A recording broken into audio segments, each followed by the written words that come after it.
Это история о том, как я попал на огромных размеров остров с кучей тайн и загадок, как постепенно из роли жертвы, отлетающей от пары ударов, превратился в безумца, для которого поездка на гироскутере с топором в руках ради пары человеческих черепов для своей люстры стала обыденным делом. Это история о шутках и веселье вместе с напарником Гешкой, о превозмогании ради полного стопроцентного прохождения игры с выбиванием всех ачивок, и о том, как ближе к финалу ролика я постепенно сошел с ума. Ну и... Як я докотився до такого життя? Що ж...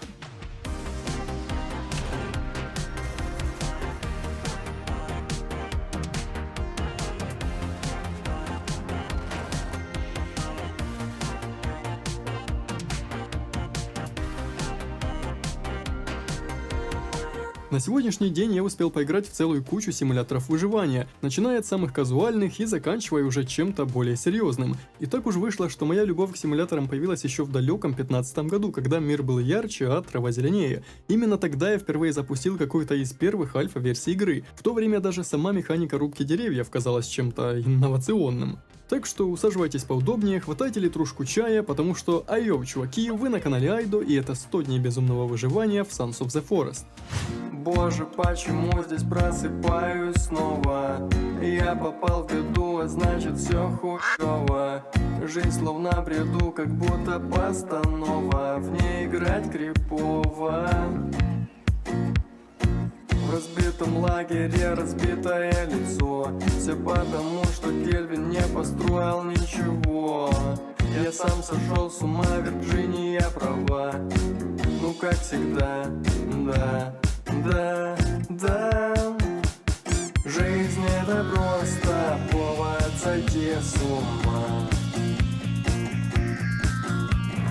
Тот, кто бывал в аду, жизнь того грешна. Дай мне пройти сквозь боль и найти себя. Там, где горят мечты, жизнь моя пуста.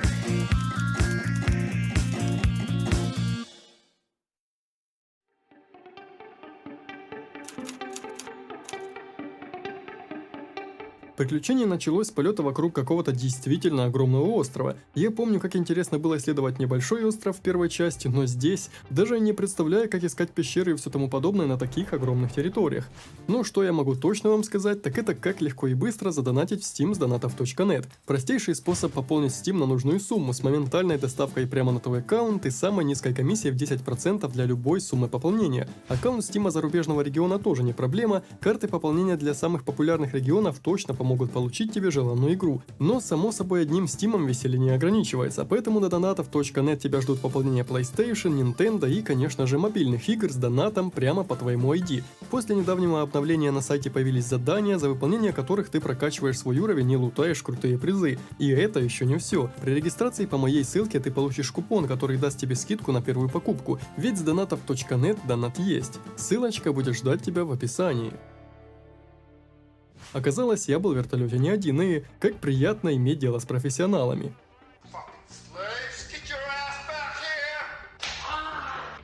Видимо, это было что-то вроде миссии о поиске пропавшей семьи. Либо они были богачами, либо, даже не знаю, семейством дворецких.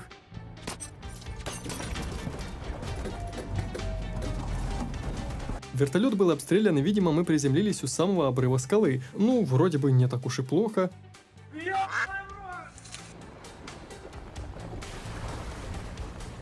Но в отличие от напарников, мне спастись таки удалось.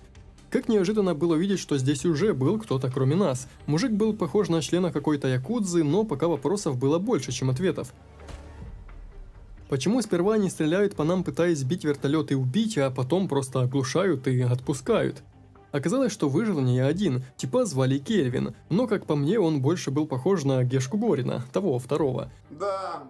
Наверное, при падении он потерял слух, да и разговорчивым тоже не был, но с помощью простых записок, видимо, я смогу давать ему какие-то простые команды. Вместе с нами на берег вынесло немного разных вещиц, брезент, немного проволок и таблеток, патроны к оружию, моток скотча, сухпайок и несколько зарядов взрывчатки. Ух, неплохое начало, не хватает разве что самого огнестрела, но не думаю, что он появится у меня так быстро. Инвентарь был сделан очень круто, и для начала игра подсказала распаковать базовый набор для экстренных ситуаций, где была зажигалка, какой-то путеводитель, миниатюрный топор фонарик и навигатор. Недалеко от нас пара бедолаг висела на палках, и я хотел заглянуть к ним. По пути удалось убить парочку не самых умных чаек, это было проще, чем я думал. Немного сырого мяса и перья уже у меня было, вроде как неплохое начало. На пляже я чувствовал себя довольно безопасно, но надо было двигаться. Странно, но на карте уже было несколько меток, только если значки означали вроде как остальных членов нашей команды, то откуда здесь координаты пещер, мне пока было непонятно. Сам вертолет находился в воде, и пока что погружаться на дно я побоялся. Вместо этого пошел к ближайшей метке. Природа здесь была действительно красивая, леса и растительность довольно густыми, но я бы не сказал, что для меня это было хорошо. Здесь я уже не чувствовал себя в такой безопасности, как на пляже. Нашел немного ягод, еще один брезент. Остров и правда был просто огромен. Я бежал к метке достаточно долго и собирал по пути какие-то ягоды и растения, пока не понимая до конца, что мне с ними делать. Вблизи координатам устройства начало пищать, вот только очевидно мой уже мертвый напарник был не просто мертвым, а даже погребенным под слоем земли. Я открыл инвентарь с надеждой сделать какую-то самодельную лопату, но таких рецептов здесь не было, зато получилось создать довольно простое копье. Думаю, эта штука мне точно пригодится. От безысходности я подул дальше. Следующая метка находилась в море, но вроде бы не слишком далеко. На пути встретил пару сломанных палаток, фаеры, патроны, банку консервов и неожиданно какие-то полимеры для 3D принтера. Что 3D принтер? Скажите мне еще, что где-то за углом машина припаркована. Ух ты, какой няшный енот. Я просто уже немного переживал за добычу еды, но как бы самому ей не стать. Впереди был какой-то маленький лагерь с парой аборигенов, к тому же один из них будто бы куда-то шел. Мне было стрёмно, но я попытался метнуть в того копье. Это было достаточно просто. Второй, видимо, был где-то далеко, потому что даже не прибежал на шум. В лагере не было чего-то необычного, но нескольким веревкам я был тоже рад. По идее, это очень полезные штуки. Я попробовал сломать палатки, что тут стояли, с надеждой, что это как-то помешает респавну аборигенов, а может, наоборот, их только разозлит. Только завидел на пляже черепах и сразу на них налетел, все еще помня, что их панцирь отличное вместилище для сбора дождевой воды. В отличие от морской и озерной, она сразу пригодна для питья. Очевидно, следующий трекер находился на той лодке, или что это за странная конструкция. Плыть вроде бы было не так уж и далеко, но я на всякий случай съел горсть таблеток, чтобы поправить здоровье. Кто знает, здесь ведь и акулы могут плавать, но, к счастью, все прошло без происшествий. Внутри спасательной шлюпки находился уже не живой напарник, а саму метку даже удалось забрать. Не хватает разве что самого огнестрела. Как-то слишком просто это было. Я внимательно осмотрелся по сторонам, не появились ли здесь вдруг акулы. Все выглядело чисто, и я просто вернулся на берег. Здесь лежала пара ящиков с разным лутом, самым интересным содержимым стало 2 осколочных гранаты. Вот так действительно неплохо. Надо было торопиться и гнать дальше, потому что, как мне кажется, солнце уже начинало уходить за горизонт. Вот только этот дым мне не очень нравился, пожалуй, лучше обойти его стороной. Мне оставалось просто идти вдоль ручья, но когда я сверялся с картой в очередной раз, заметил какую-то пару новых меток недалеко отсюда, и первым делом подул именно туда. У первой метки лежала пара мертвых рабочих, а это как минимум значит то, что на этом острове что-то строилось, и будет совершенно не странно увидеть снова какие-то бункеры или другие сооружения. Рядом с ним находился вход в какую-то пещеру, и да, любопытство погнало меня ее проверить, но как же это было стрёмно. Фиолетовый свет от зажигалки был очень слабым, и дальше своего носа я не видел вообще ничего. Оказалось, зря боялся, потому что здесь не было никаких мутантов и прочей нечисти, только чертеж какой-то непонятной штуки. Это что, деревянная машина? Присмотревшись, я понял, что нашел чертеж крыльев для планирования. Штуку, которую в прошлой части я отыскал уже после прохождения, здесь нашел в первый же день выживания, как и пистолет. Черт, а что дальше? Реально автомобиль, что ли? Реально автомобиль, что ли? Я вообще-то шутил, и эта штука и правда работала. Дешка, залезай. Ты понимаешь, что это значит? Ух, черт, извини, я не думал, что это будет так жестко. Мне показалось, что недалеко я видел еще какую-то рукотворную вещицу правильной формы, и оказалось, в 10 метрах отсюда стояла еще парочка гольфкаров, на одном из которых был аккумулятор на случай, если этот разрядится. Как-то это слишком просто вроде, оружие, машина, а ведь реально, что дальше? Семья, кредит, судебные тяжбы.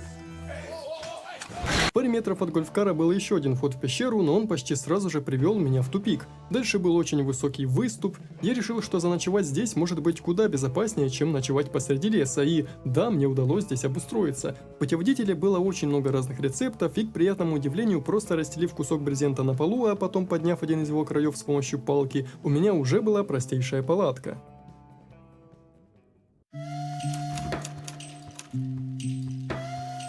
Я все же понимал, что раз игра доверила мне автомобили и реальное огнестрельное оружие в первый день выживания, то здесь они явно не будут чем-то ультрасильным. И либо патроны к пистолету это очень дефицитная штука, либо аборигенов в здешних лесах будет водиться просто огромное количество. Оказалось, что сумки из шкур, которые я собрал, были не контейнером для моих вещей, а сами содержали некоторое количество мелкого лута, что весьма приятно.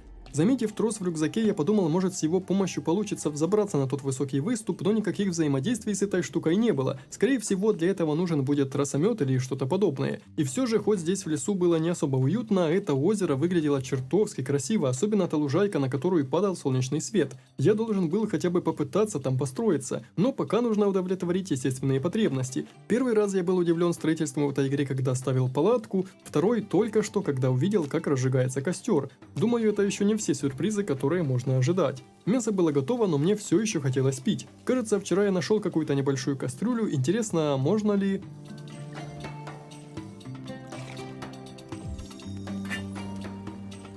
Пока вода закипала, сложив вместе еще 2 палки изоленту и веревку, сделал лук, а после из палок, мелких камушков и перьев из задниц чаек в самом начале игры немного стрел. Думаю, их мне нужно будет очень много. Вода закипала подозрительно долго, и я уже начал было разломать костер, но вовремя остановился. Сел в свой muscle car, то есть гольф-кар, и решил по-быстрому смотаться к последней GPS-метке. С первого взгляда здесь ничего не было, но веревка выглядела подозрительно. К ней было привязано тело еще одного из моих напарников, и у него я нашел фонарик. Черт, как-то в здешних лесах чересчур опасно, постоянно кто-то орет. Мне не сильно хотелось строиться в таком густом лесу, но уж больно то место у озера приятно выглядело. Да и нельзя не признать еще одно преимущество строительства здесь. Будучи ближе к центру острова, оно примерно равноудалено от всех его краев, что значит добираться ко всем меткам я буду примерно одинаковое количество времени. Сбитый олененок был моей первой крупной добычей в плане охоты, не знаю, что можно будет сделать из его шкуры, но лишней-то точно не будет. Вон на той поляне я и хотел бы начать строительство своей будущей базы, к тому же здесь у воды очень много животных, и я никак не мог по ним попасть поначалу, поэтому немного пристрелялся из лука в ближайшее дерево. Стрела летела практически в ту точку, куда смотрел каменный наконечник, и вовремя я это заметил. Первые гости. Черт, я до последнего не хотел их встречать. Надеюсь, здесь не будет слишком опасно. Было решено начать стройку с небольшого укрытия. Маленький домик аж из 70 бревен выглядел слишком мелким, а вот небольшая деревянная палатка пока что будет в самый раз.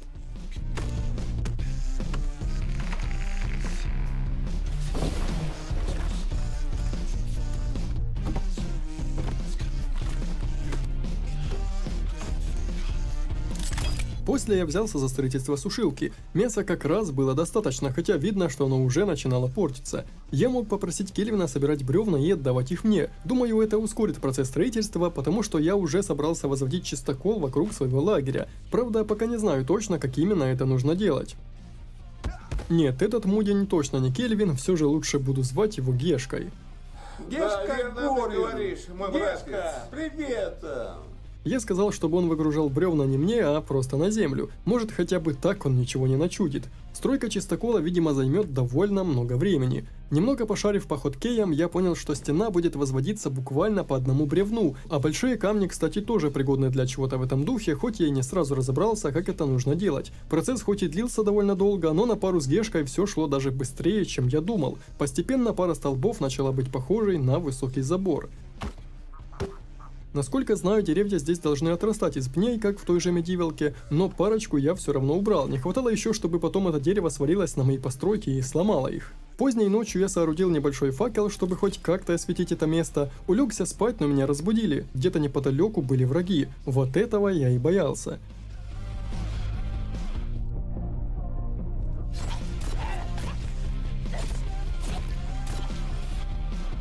Черт, или может она хотела мне помочь? Но уже было поздно об этом думать, произошедшее заставило меня ускориться, и через пару минут ограда была готова. Я скрестил пальцы и попытался уснуть еще один раз.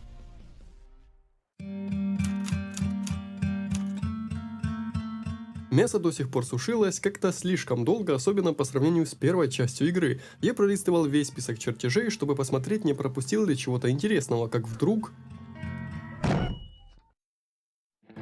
Не успел построить базу, но эти придурки меня уже порядком достали. Закинулся сырым мясом, что было с собой, и утрамбовал это все сверху десятком ягод. Меня отнесли в пустой лагерь, где не было ни единой живой души, так что я спокойно отсюда убрался. Рядом с этим местом была пещера, и возле нее нашлась очень любопытная вещица – солнечная панель. Интересно, насколько широкой будет область ее применения. Заряжать фонарик, батарейки или и машину в том числе. Такие блуждания в темных пещерах мне не особо нравились, здесь было очень много черепов, что натолкнуло меня на мысль сделать себе ударную дубинку. Она будет потяжелее топора, но в то же время раза в 2 поубойнее. Здесь я был, естественно, не один, какие-то бледные полуслепые черти тут бегали, поэтому я просто проскользнул мимо них, нашел немного патронов и меня заметили.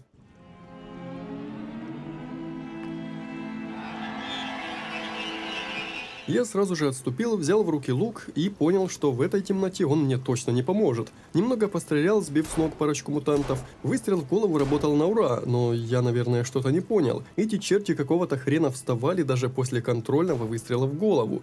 Ну нахер. Подумал я и решил пока отсюда слинять. Мой лагерь, благо, остался в целости и сохранности, и все же на всякий случай я сделал себе ремонтный инструмент. Это просто камень, привязанный к палке. Теперь можно будет хотя бы и чинить постройки. Раз меня смогли застать врасплох и завалить, то надо бы немного подлатать бреши.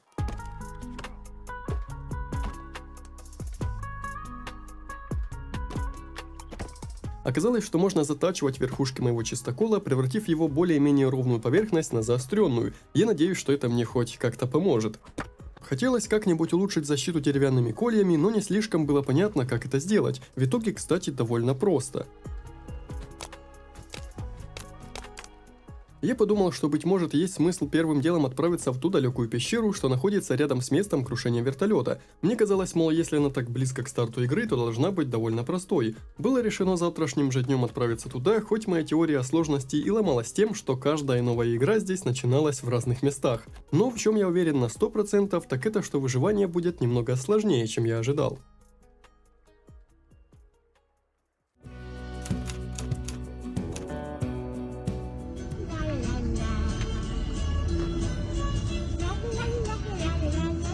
Как вы уже поняли, я отправился туда, но еще издали, увидев клуб дыма, хотел проверить, нет ли в их лагере чего интересного. Но один из туземцев увидел меня раньше, чем я его, к тому же этот абориген был заметно больше обычного. Я не стал терять время и открыл стрельбу из лука, пока мы с ним были только вдвоем, и ключевым словом здесь оказалось «пока».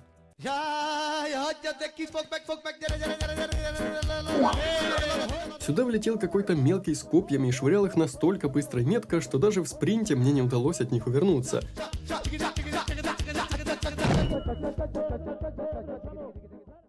Очнулся уже в лагере, быстро как только смог забрал свои пожитки и убежал далеко за предел деревни, попутно оглядываясь. Хреново было, что выпущенные мною стрелы так и остались в тех ребятах, придется как-то их вернуть.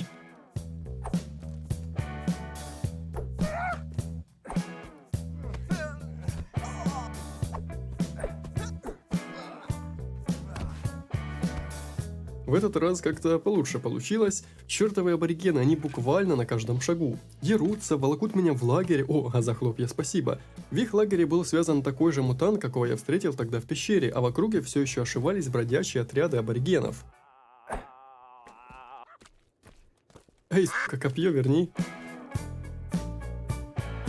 Мое путешествие оборвала находка еще одного гольфкара, что стоял рядом с пещерой, но здесь тоже был тупик. Скорее всего, все или почти все пещеры, не отмеченные на карте, в итоге являются выходами из отмеченных пещер. За пределами леса как-то даже и дышалось полегче, на тебя уже не давили непроглядные кусты и высокие деревья. Я сделал небольшую паузу, пройдя вдоль пляжа и охотясь на мелкие камушки, чтобы сделать еще больше стрел, а потом погнал внутрь. На входе нашел вырезку из газетной статьи, пару фаеров и патронов и работающий ноутбук, после чего получил координаты какого-то развлекательного бункера. Звучало как минимум интересно и странно, как и весла, застрявшие в сталактитах. Пещерные мутанты были гораздо живучее обычных туземцев. Не без травм, но я свалил одного с ног и, припоминая, как еще недавно те вставали после выстрела в голову, дубасил того топориком, пока от него что-то не отлетело. А когда здесь появился безрукий мутант, окей, я не стал паниковать, у меня ведь была граната.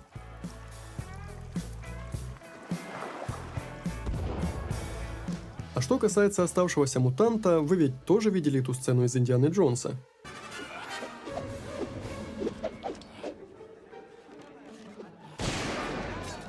Скорее всего, на улице уже был вечер, потому что персонаж начал уставать. Я постелил брезент прямо здесь и пока что просто сохранился. Вспомнил о том, что можно было сделать броню из костей, может быть, выиграю себе лишний шанс на выживание, потому что дальше снова пришлось драться. Обычные мутанты в небольшом количестве не были сложной целью, особенно если юзать огнестрел.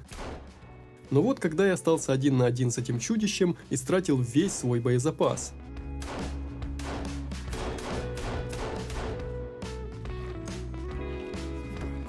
Ну, хотя бы так. Хорошо, что из шкуры этого чудища можно было укрепить свою броню.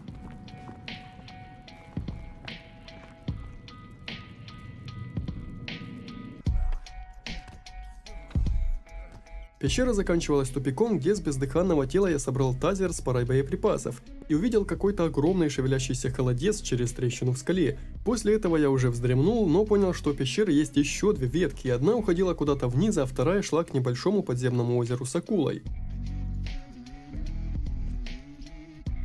Черт, я просто хотел швырнуть ее в воду, чтобы отвлечь акулу, но что уж там. И так сойдет. Здесь лежал целехонький акваланг, видимо, мне придется нырять.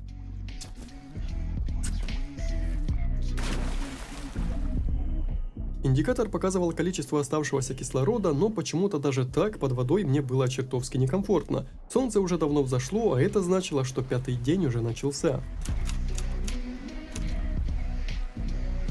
А вот и то самое, надеюсь, последнее ответвление в этой пещере. Я сначала испугался это зловещее красное свечение, но я ведь сам этот фаер и бросил. Здесь лежал чертеж большого деревянного креста, знать бы еще для каких целей, а сама пещера снова начала разделяться. Первый тоннель привел меня в зал с колоннами из какого-то неведомого металла. На небольшом постаменте лежала какая-то вещица, чем-то похожая на ракушку, но очевидно это одна из 4 частей какого-то ключа. К сожалению или к счастью, но оставшиеся ответвления пещеры очень быстро заводили в тупик, поэтому также скоро я вернулся наружу. Кстати, если все это время вы думали, что колесить по густому лесу на этом чертовом гольфкаре не особо удобно, то вы правы.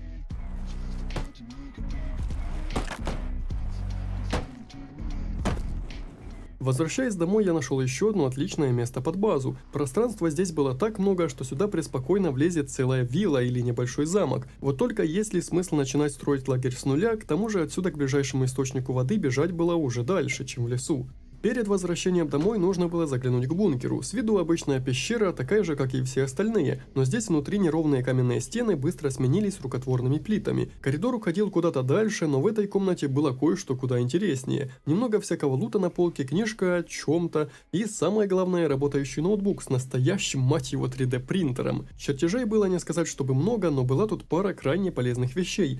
Фляга для воды как минимум, потому что негоже повсюду таскать с собой кастрюлю. Еще я сделал пачку стрел и оставалось не очень много материала, но что-то подсказывало, эта маска должна мне обязательно пригодиться. Правда, пока совершенно не ясно для чего. Может быть, она поможет выдать себя за одного из аборигенов. Длинный коридор заканчивался завалом с одной стороны и стальной дверью, запертой на электронный замок с другой. Без какой-то ключ-карты отпереть эту дверь было нельзя. Это документальные кадры о том, как я застрял на гольфкаре в гребаном источнике. Что-то подсказывало, что скоро потемнеет, да и сил у меня было не так уж и много, поэтому, добавив моей стене еще чуточку защиты в виде какой-то простой ловушки и нескольких кольев, я решил прилечь поспать. И опять кто-то перебил мой сон, но в этот раз враги уже не смогли пробраться внутрь. Построенная смотровая вышка стала неплохим обзорным пунктом, а вот стрелять отсюда было не особо удобно. Но я как-то справился.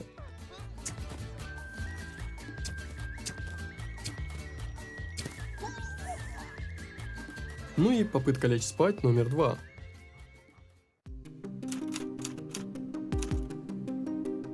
Наконец-то у меня дошли руки до создания сразу 2 сборщиков воды, немного палок, черепашьи панцири, надеялся, что можно будет вылить воду из кастрюли сюда, но увы, красивенное место все-таки, а вот база дерьмо.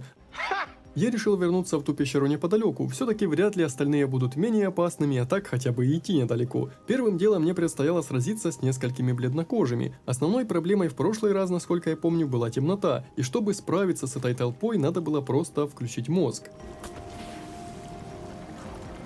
Не понимаю, почему в прошлый раз они поднимались после выстрела в голову, а теперь падали после пачки стрел. Это место было в итоге очищено, но из находок только маленький крестик. Интересно, сможет ли он помочь мне справиться хотя бы и с чем-то. Впереди мне встретилась огромная жирная тварь, которая, судя по всему, застряла в узком ущелье. Рядом с телами лежала пара липких бомб, намек я сразу понял.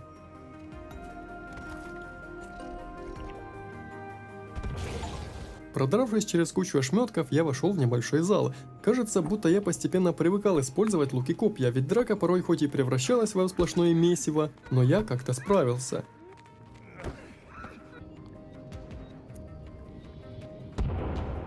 Нашел здесь записку и при встрече с Безруким решил попробовать иную тактику. Не лезть в рукопашный бой, а забрасывать его простыми копьями. Само собой, их пришлось не один раз вынимать обратно. Вытащи, мне надо картошку чистить. Но черт, а ведь я недооценил эффективность копий в крестьянских руках. Ты можешь всю жизнь тренироваться, крестьянин с копьем тебя просто нахуй затыкает. Пещера оказалась довольно длинной и с сюрпризом. Ну нахер. Ну ты видел? Еще одна записка, а вот оружие, что до сих пор ни разу меня не подводило, против этой твари оказалось не настолько эффективным. Я мгновенно, как кот на инстинктах, взобрался на уступ, вспомнил, что у меня нет патронов, а этих тварей, как назло, оказалось двое. Пока одна где-то шастала, выпустив абсолютно весь запас стрел, мне как раз и удалось свалить эту штуку с ног. На это ушло более 15 выстрелов. Пока здесь больше никого не было, я быстро побежал вперед. Прошел через низкий проход и увидел, насколько огромен зал впереди, полный разного рода противников. Я немного устал от драк и, понадеявшись на то, что эти штуки не особо умные, просто побежал вперед. Немного, конечно, прогадал. Но побежал еще дальше. В итоге, после всех этих тоннелей, дорога привела меня в тупик. Пару пулек к разному оружию и все. Я не мог поверить, что это путешествие было напрасным. Возвращался назад и, о чудо, увидел здесь еще одно ответвление, что уходит в сторону. Здесь было немного мутировавших младенцев, очередной безрукий бродяга, но с ним мой разговор был коротким. В итоге подошел к обрыву, у которого лежал тросомет. Класс, хотя бы все это было не зря, а штука, я подозреваю, довольно полезная. Правда, спустился по тросу я прямо в гнездо двоих мутировавших близняшек. Собирался уже убегать, но а вдруг там есть что-то еще? Надо было рискнуть. Чем-чем, но искусством бега я, видимо, овладел достаточно, чтобы сделать кружок по их логову, убедиться, что ничего интересного тут нет, и свалить по добру по здорову. Правда, я провел в пещере целые сутки, на дворе уже была ночь. Решил не глупить, вернуться назад и заночевать прямо там, не опасаясь, что на меня снова нападут аборигены.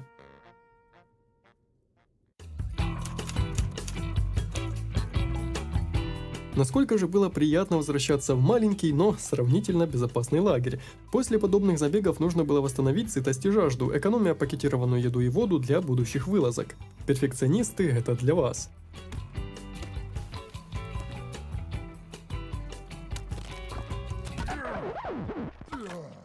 Здоровяк начал лезть к Гешке, но с помощью пары копий мне удалось его отвлечь. Не имею понятия, откуда он взялся и почему так быстро оказался внутри. Напарник уже успел с испуга забежать куда-то в лес, а я тем временем кипятил воду, чтобы наполнить флягу. В небольшом радиусе от этого лагеря была еще одна пещера, и мне почему-то сразу же захотелось исследовать ее, хотя я едва отошел от предыдущего забега. Случайно врезался в домик туземцев, краем глаза заметил пару ящиков и не мог просто так обойти их стороной.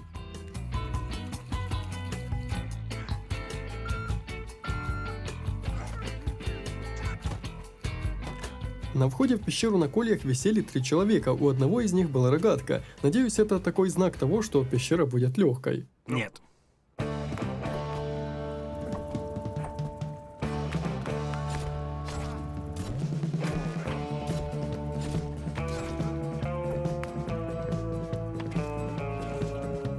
Первый зал оказался тупиковым, оставалось только погружение под воду, где и находился маленький лаз.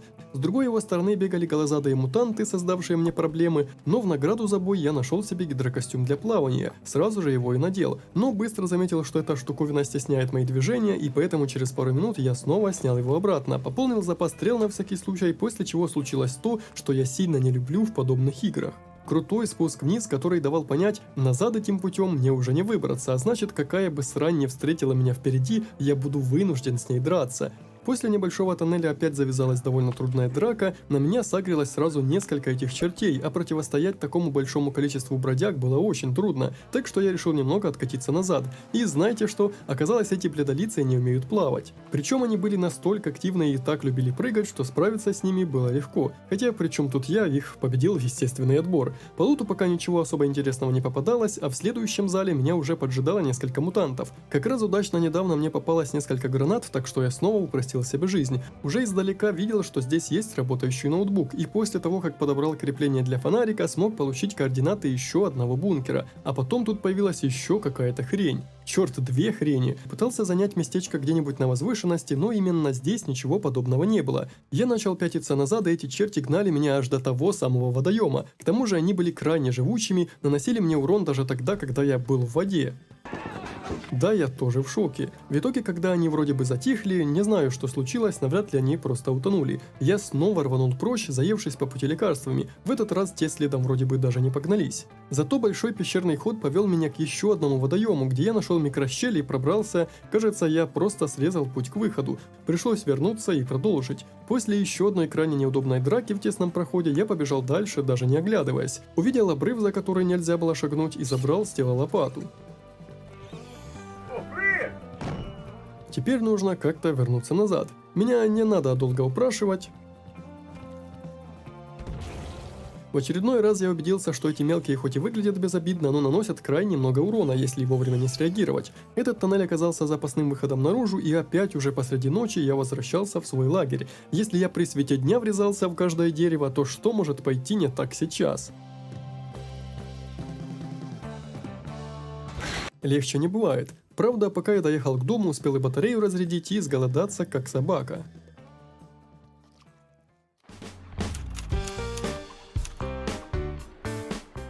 Следующей по плану была поездка к могиле с погибшим напарником, а уже после, возвращаясь обратно, я могу заскочить в новый бункер. Там поймете, почему именно в таком порядке.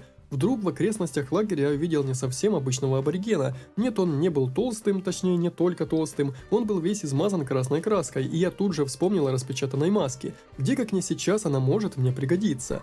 Нет, даже так этот желтоглазый продолжал на меня нападать, так а в чем тогда смысл? Можно было отправляться в дорогу.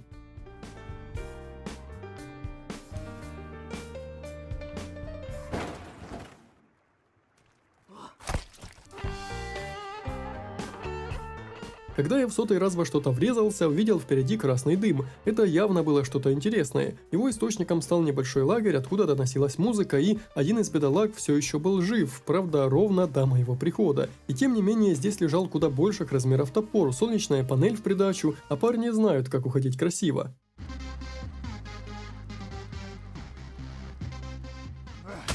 В очередной раз, проезжая мимо этого крутейшего места, я подумал о стройке большой базы, а после, минув один вражеский лагерь, добрался до могилы. Теперь у меня была лопата, и можно было приступать к работе. Неожиданно и приятно реализованная механика, я разбил крышку гроба и не поверил своим глазам. Грёбаный дробовик. Ну такое оружие грех не проверить. Мне кажется, я начинаю любить эту игру.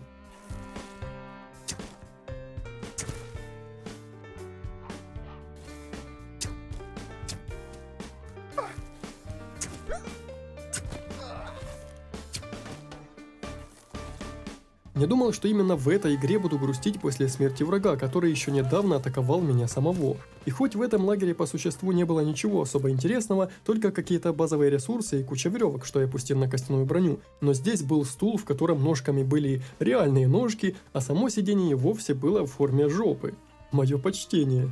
Должен сказать, что могилы на острове были не только по сюжету, их можно было найти просто прогуливаясь по лесу и добыть оттуда какие-то полезные мелочи. Можно было возвращаться, но домой я спешил не сильно. Мне действительно хотелось построить здесь огроменную базу. Кажется, я уже вижу, как она будет стоять тут в виде настоящей неприступной крепости, от которой аж чистота кадров будет просаживаться. Но начать надо было с малого. Миниатюрной безопасной зоны, чтобы я хотя бы мог здесь заночевать. Укрытия и пару сушилок должно быть достаточно, а вот феписы упали еще до того, как успел построить что-то нормальное. Персонаж начал уставать, так что было решено бросить работу, так и не закончив, и отправиться в бункер. Ночевать прямо здесь мне не хотелось. На месте бункера стояло несколько гольфкаров, и, наверное, вход в него был зарыт. Учитывая, что здесь неподалеку стоял экскаватор, я очень сильно надеюсь, что копать придется немного.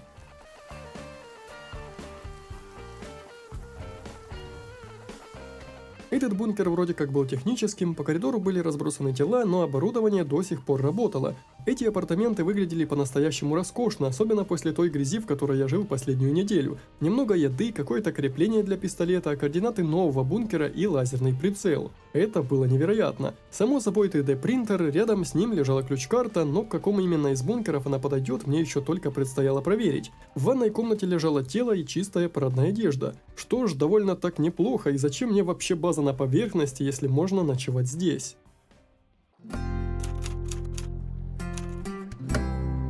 Утро началось с исследования других помещений этого бункера, и этих помещений оказалась целая штука. Что-то вроде технической кладовки, солнечными панелями и, что было неожиданно, еще более смертоносным топором. Махать им было еще труднее, чем предыдущим, но я пока не знал, что эта слабая скорость еще окупится. Я уже был на пути к своему дому, но теперь не только ради того, чтобы забрать Гешку и перевести его на новое место, а и чтобы заглянуть в первый бункер и посмотреть, не откроет ли мне что-нибудь найденная карта. Здесь очень удобно зареспавнился лут, особо рад я был стрелам, могу ошибаться, но у меня такое чувство, что они летят гораздо дальше деревянных, да и пробивная мощность у них тоже явно получше.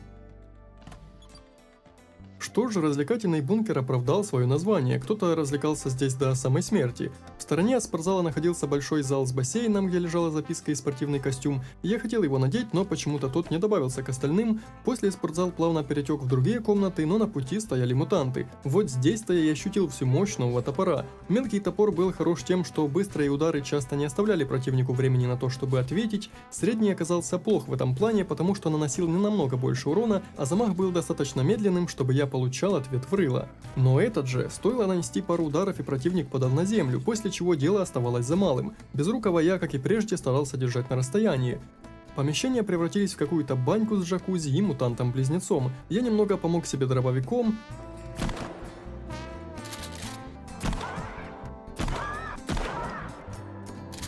Достаточно, чтобы после справиться с помощью копий.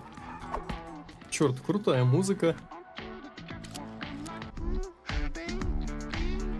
Дальше меня ожидали ступеньки на второй этаж с бассейном, мини-баром. Это был целый комплекс для отдыха. Место явно было рассчитано на широкую публику, впереди была запертая дверь. Ну а после полезного спортивного зала и расслабляющих ванн шло место, где можно было потратить только что заработанное здоровье. Бар.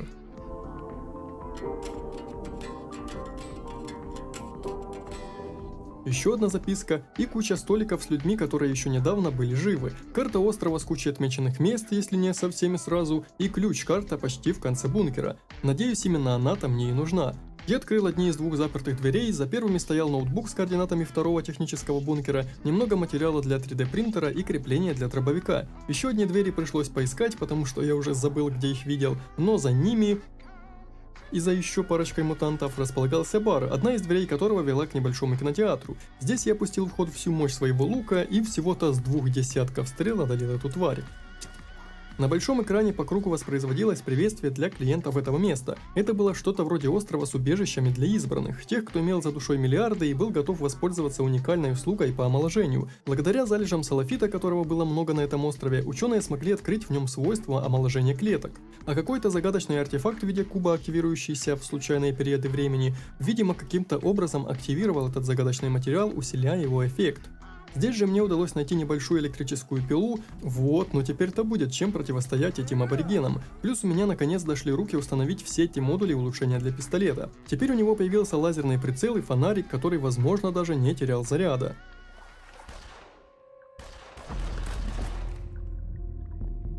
Этот мужик сражался с мутантом и сказал, что я должен скорее отсюда убираться, что у меня мало времени. Я не понимал, что он имеет в виду, но не заметить правую руку мужика, что походило на руку мутанта, не смог. Скорее всего, это влияние этого самого минерала. Последовав за ним, я вышел наружу. Видимо, я пробыл здесь целые сутки, и пока забрал Гешку с собой на новое место, уже успело потемнеть. Думал, что в 4 руки мы точно успеем построить стены для защиты, но даже с тем, что он тоже начал рубить деревья своими силами, времени оказалось слишком мало. Пожарный топор показал себя здесь с лучшей стороны, но я сдался и решил лечь спать, даже понимая, что ночью меня разбудят. Так и случилось. Ну, Гешка справится здесь и без меня, удачи ему на новом месте. А я погнал к бункеру, заночую сегодня под землей.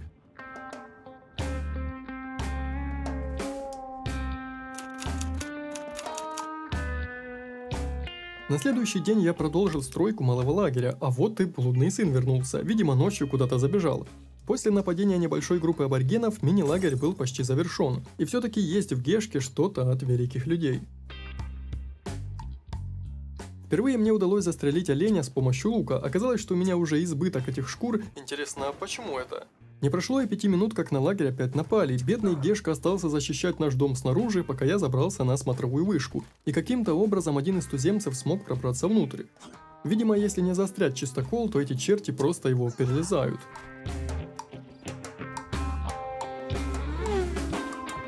И вот теперь, когда минимальный лагерь для ночевки был готов, можно было начинать большое строительство. По плану я хотел сделать 2 отдельные защищенные зоны, большую базу слева от дороги, где стоял бы главный дом, и вторую для каких-то других штук. Сделать что-то вроде моста между ними, чтобы можно было перебраться из одной в другую, и неплохо бы, если можно будет забираться на забор, чтобы отстреливать аборигенов. А в нижней части я планировал сделать небольшой гараж для гольфкаров, изолированный от самого лагеря. Плюс, загородив проход между этими 2 зонами, я бы мог как-нибудь заманивать сюда аборигенов, после чего закрывать двери и разбираться с ними внутри. Сделать несколько смотровых вышек по всему периметру для удобного отстрела врагов, и поскольку мой дом и все самое ценное будут находиться здесь, то вход в него должен быть максимально длинным и неудобным, чтобы им не воспользовались аборигены. Что-то вроде этого, но дальше будет видно, пока я не до конца понимал, как работает строительство.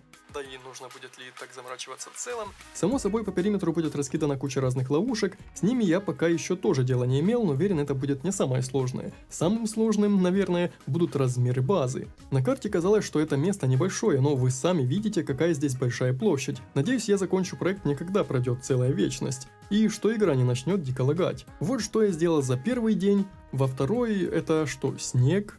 Я совершенно не ожидал, что здесь будет смена сезона. Персонаж сразу же начал замерзать и жаловаться на сырость, но вроде как никаких проблем мне это не создавало, так что я просто продолжил работу. Да шо там? А ты не так уж и плох. После 2 дней работы мой чистокол намного увеличился в размерах, но работа продолжалась. Мы с Гешкой трудились, не покладая рук. Даже рубка деревьев порой могла превращаться в настоящее искусство. Искусство срубить дерево так, чтобы оно упало достаточно близко, позволяя не носить бревна издалека, но одновременно с этим не сломать уже имеющиеся постройки. Оставалось совсем чуть-чуть, но в этот раз меня перебили не обычные прыгуны, а та самая злобная нагатая тварь. Невероятно живучая, мне пришлось пускать в ход чуть ли не все, что было. Стрелы, пули и даже копья. Это ведь только 12-й день, страшно представить, что будет дальше. В очередной раз в окрестностях появилась девушка-мутант, но, как обычно, сразу же убежала. Либо я испугал ее каким-то резким движением, либо аборигены, орущие и снующие туда-сюда.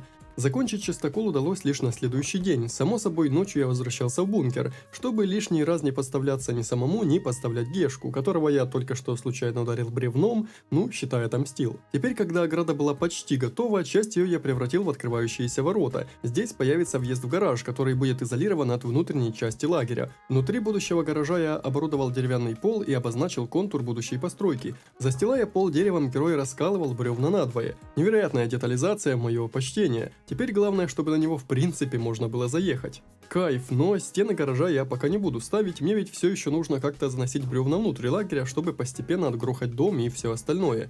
Позади было невероятное количество работы, но даже чистокол был готов пока только наполовину. Надо было заострить верхушку каждого отдельного бревна в этом длиннющем заборе. И знаете, заточив 500 столбов, я понял, что это будет очень долго. Я рубил настолько долго, что в раю? Я святой Лука, а это пророк Моисей. Юлий. Сюда еще раз заявилась та четвероногая малышка в купальнике. Я решил вообще не шевелиться, чтобы не спугнуть. Ни с того ни с сего она вдруг начала танцевать.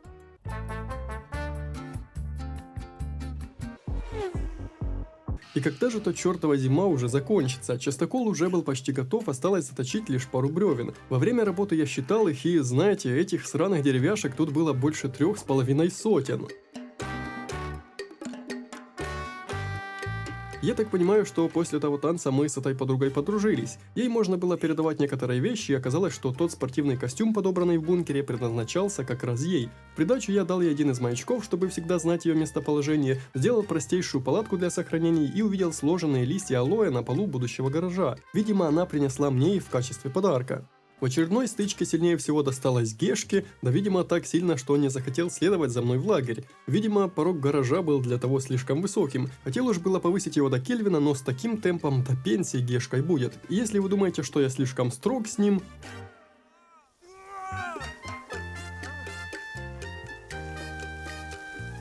Видимо, теперь пора сделать и сани для перевозки бревен. Их тут было два вида. Нечего размениваться по пустякам, лучше сразу сделать нормальные. Заодно я решил вручить нашей подруге ствол. Фух, вот уж теперь я знаю, кто будет самым быстрым ковбоем на Диком Западе. Надеюсь, патроны у нее не будут заканчиваться. Сани были готовы и позволяли перевозить ни много ни мало 12 бревен, но все же лучше скинуть эту работу на плечи нашего друга. Так что я просто открыл еще одни ворота рядом и отдал команду таскать бревна к месту будущего дома. Запасы воды незаметно подошли к концу, и надо было их пополнить. Но из-за мороза все лужицы в округе позамерзали, пришлось ехать искать родниковую воду. Каким бы сильным ни был мороз, течение никогда не даст ей замерзнуть. Вы можете спросить, а почему это я пью грязную воду, если могу ее прокипятить? На что я отвечу: А мне пофиг. пока разработчики не сделали эту игру реалистичной настолько, что после выпитой воды у меня бы начиналась диарея, я буду лакать из лужи столько, сколько нужно. Потихоньку началась стройка небольшого гаража, мне безумно нравилось то, как здесь подробно был реализован процесс строительства. Структуры возводились буквально по одному бревну, и этот процесс, конечно, весьма утомлял, но до чего же это было челово. Я поставил одну сушилку рядом с палаткой, развесил то немногое мясо, что было с собой, и впервые лег спать прямо здесь. Не умер от холода уже хорошо, пора было сделать перерыв в этом трехдневном марафоне строительства, но сперва нужно было подкрепиться. Это что, доставка еды? Удобно. В этот раз я решил отправиться к новой метке, что появилась после посещения последнего бункера. На пути я вскипятил себе воды, чтобы не тратить энергетики, и приехал к точке со значком. Не сразу понял, но это был значок бедра. Подойдя непосредственно к люку, стало ясно, что это бункер с продуктами. В первом же помещении я нашел много разной еды, кусочки бекона и мозгов. Если где-то на острове сейчас бегает кто-то без куска мозга, то я даже знаю, кто именно. После того, как в теле я нашел арбалетный болт, у меня появилась надежда найти здесь новое оружие. Имеющаяся ключ-карта позволила открыть дверь, что вела в целую сеть теплиц, где выращивались различные растения. Здесь мне удалось отыскать его. Из арбалета было немного легче целиться, да и судя по тому, что для убийства Безрукова мне хватило 4 болта, эта штука еще и гораздо убойней. Здесь удалось собрать достаточно много арбалетных болтов, да еще и улучшить сам арбалет из уже имеющихся деталей. Правда, лазер ставился вместо основного прицела, а не как дополнительный, да и он закрывал сам себя, так что эта штука была бесполезной. Нижние этажи бункера были полузатоплены, и через технические помещения у меня получилось пробраться в комнату охраны, получить координаты жилого бункера и воочию видеть, как богатые гости мгновенно превратились в мутантов. На столе лежал пропуск с фотографией Вирджинии, и только сейчас я понял, что это не только дочь той семьи, что мы искали, но и мутировавшая девушка, что совсем недавно стала тусоваться в моем лагере. У меня две новости, хорошая и плохая. Хорошая, кажется, я нашел семью Павтонов. Плохая, мне пи***ец.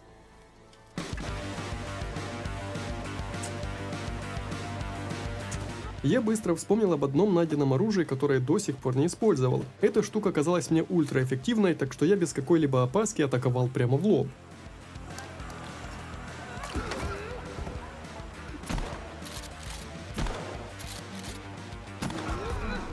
Меня нокнули, и осталась одна единственная попытка. В этот раз я не стал рисковать и действовал максимально осторожно до того самого момента, пока их не оставалось ровно двое.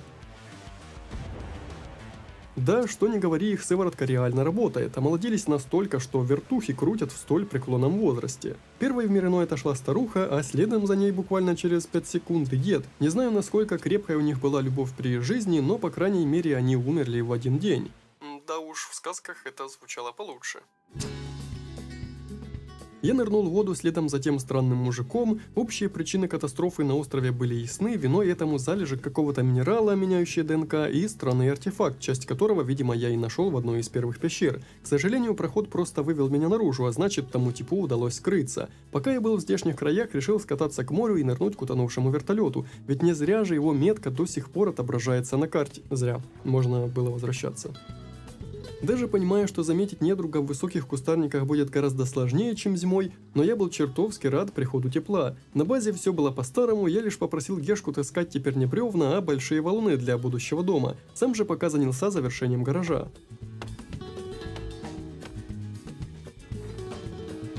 Последовательно заделал стены, отбился от племени красножопых и закончил крышу. С внутренней части поставил сначала один столб, потом вторым его поднял и так дальше, пока у меня не получилось нечто вроде прямоугольной рамы. К ней прислонил еще одну колодку, на которой держались будущие ступени. Теперь гараж был одновременно неплохой обзорной площадкой, откуда можно будет отстреляться в случае нападения.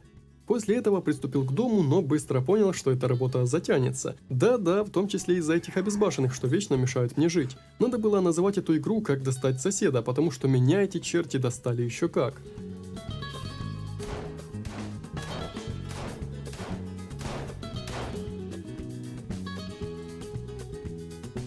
Кажется, я влюбился.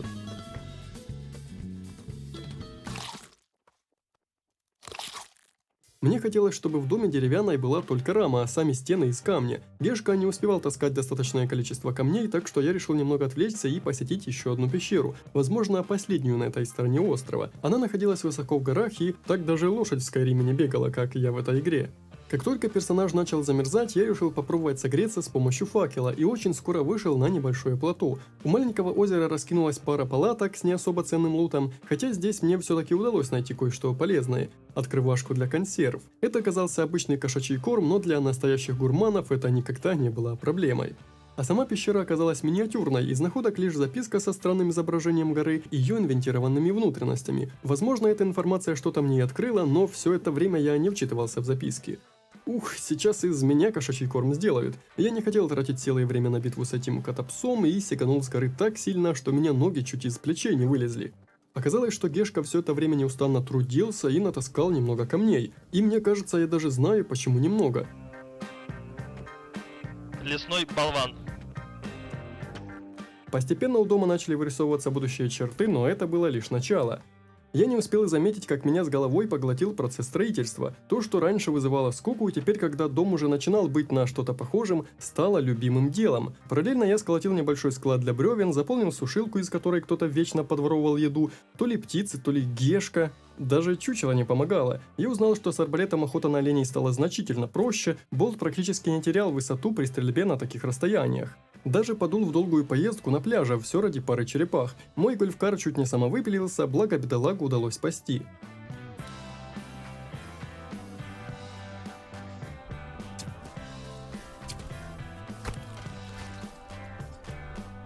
Только сейчас, спустя столько часов прохождения, я, кажется, по-настоящему ощутил вайб этой игры. Взглянув на гараж, я сразу вспомнил о том, что подбирал лампочки в одном из бункеров, но как их установить, пока было неясно. Методом проб и ошибок я крутил в руках сразу их, после аккумулятор, пока не увидел, что солнечная панель легко устанавливается на деревянный пол. Поставил ее на крышу, 100 Вт уж на лампочку этого точно хватит, но ее удалось установить только после того, как я взял проволоку, обмотал ее вокруг внутренней подпорки, после чего кинул тот же провод от самой панели и... да будет свет. Правда, такая панель ночью не вырабатывает энергию, и в чем тогда смысл? Я снова взял аккум и погнал на крышу. О да, теперь это уже на что-то похоже. Перекрестившись, снял балку, что держала крышу, слава богу, ничего не завалилось. А Гешка, кстати, повышен в звании, было дело, с которым он справлялся лучше меня самого, с поиском больших камней. Сколько ни бегал, нашел только один. Чуть позже я, кстати, все-таки узнал, кто виновен в пропаже еды. Ну, не серчайте. Начавшийся дождь напомнил о сборщиках, не уверен, что воды из них будет хватать надолго, но я рад, что придется не так часто ходить к пруду.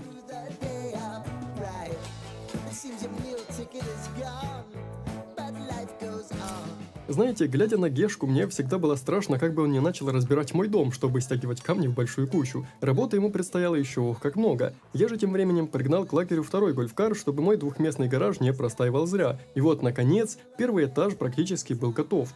Поскольку второй я планировал делать уже из бревен, то построил хранилище для оставшихся валунов, авось еще пригодится для чего-нибудь в будущем.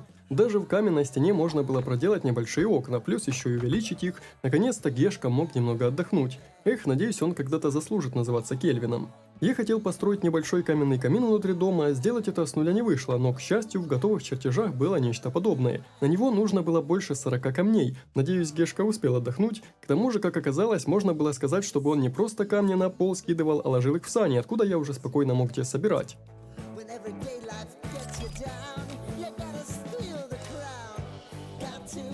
Нет, ну разве это не прекрасно?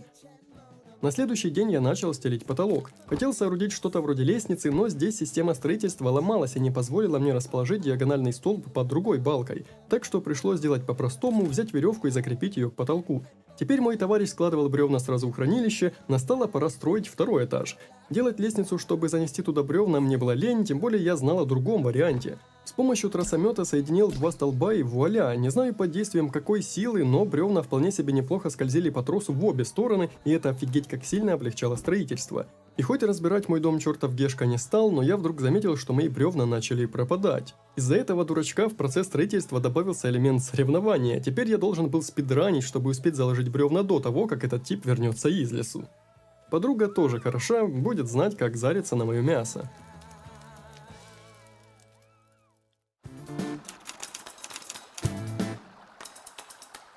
Как только строительство начало меня утомлять, я снова отправился в путь. Все-таки на этой стороне острова было еще одно непосещенное место, второй технический бункер. Ну и знал бы я, сколько всего найду в тех краях, отправился бы туда сразу же. Увидел недалеко от дороги какой-то значок с планером, эта штука выглядела довольно заманчиво, правда, я ведь смогу на нем только планировать вниз, и в конечном итоге дальше придется бежать пешком. Как бы круто это ни было, на колесах все же надежнее. Но через минуту пришлось оставить гольфкар. Местность была изрезана реками. В теории я бы, конечно, мог построить мост, но тратить на это время не хотелось. Увидел палатки под большим водопадом, и с одной стороны жуть как хотелось их проверить, но с другой, а что если там не будет ничего нового? И как же хорошо, что я их все-таки проверил. Пока ел сухпайок, не поверил своим глазам. Здесь лежал чертов гироскутер, Segway или как там эта хрень называется. До последнего не верилось в то, что подобная штука здесь вообще будет. Штука небольшая, но должен сказать чертовски быстрая, гораздо быстрее гольфкара, и врезаться на ней в дерево было куда сложнее. Так не доехав к бункеру, я видел еще одну метку на карте, любопытство взяло свое. На месте послышался шум вертолета, он поднялся вверх, сделал пару кругов и улетел прочь, пока я обыскивал это место. Небольшой палатный лагерь, но не с простыми туристами, а с вооруженным спецназом. Здесь лежала записка со словами об источнике какого-то сигнала и толстовка, а в другой палатке помимо стрел и арбалетных болтов лежал пистолетный глушитель. Прямо на месте со входом в бункер находился вражеский лагерь, медлить я не стал.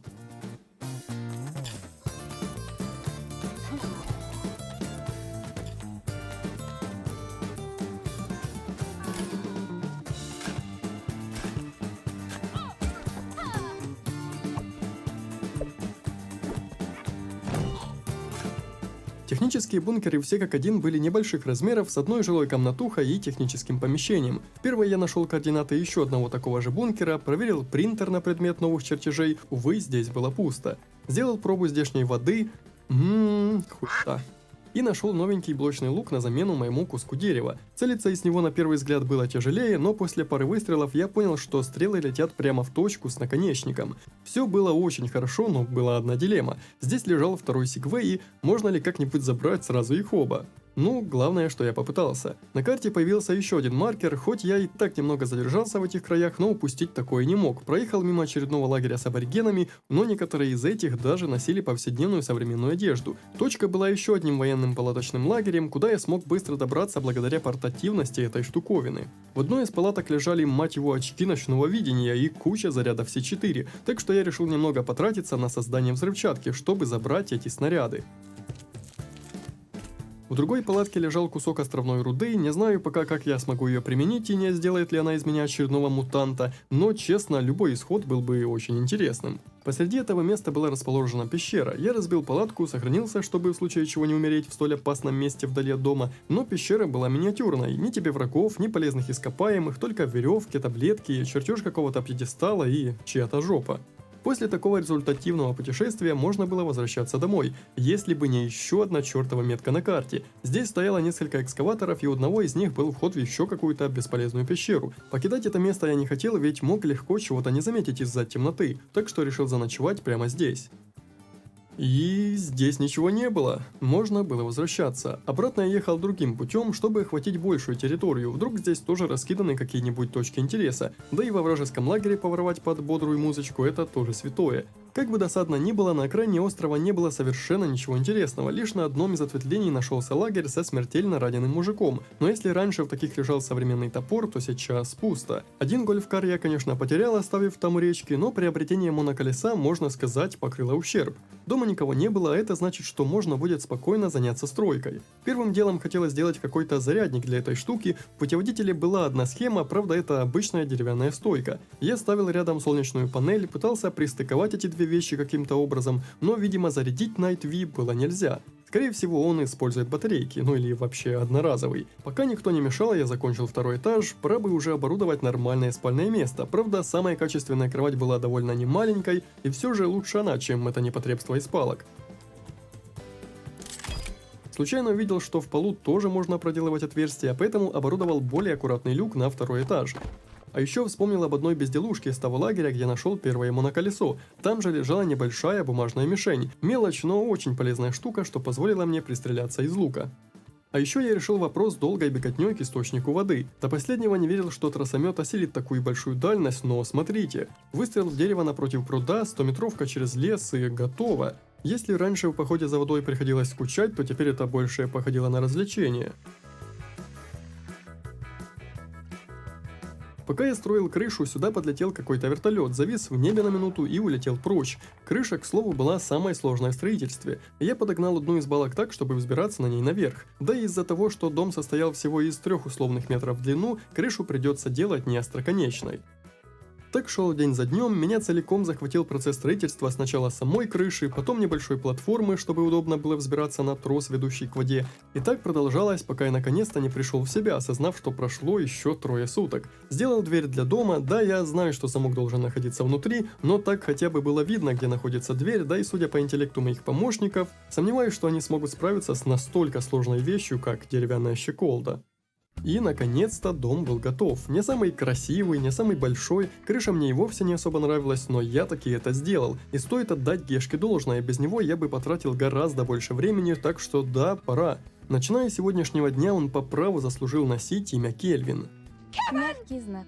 Поставил в доме сушилку для еды, вроде как в помещении, да еще и с камином, она должна быть поэффективнее, а благодаря запирающимся дверям мое мясо не достанется никому, ни туземцам, ни Кельвину, ни даже енотам. Как вишенка на торте я поставил у окон 2 подвесных платформы, наполненных землей. Давно заметил, что съедая некоторые травы, я постепенно восстанавливал здоровье. Разобравшись, какие именно, можно было высадить их здесь. Для начала по одной каждого вида, кто знает, как быстро они растут, а дальше уже будет видно. Последние дни строительства, это было невероятно лампово.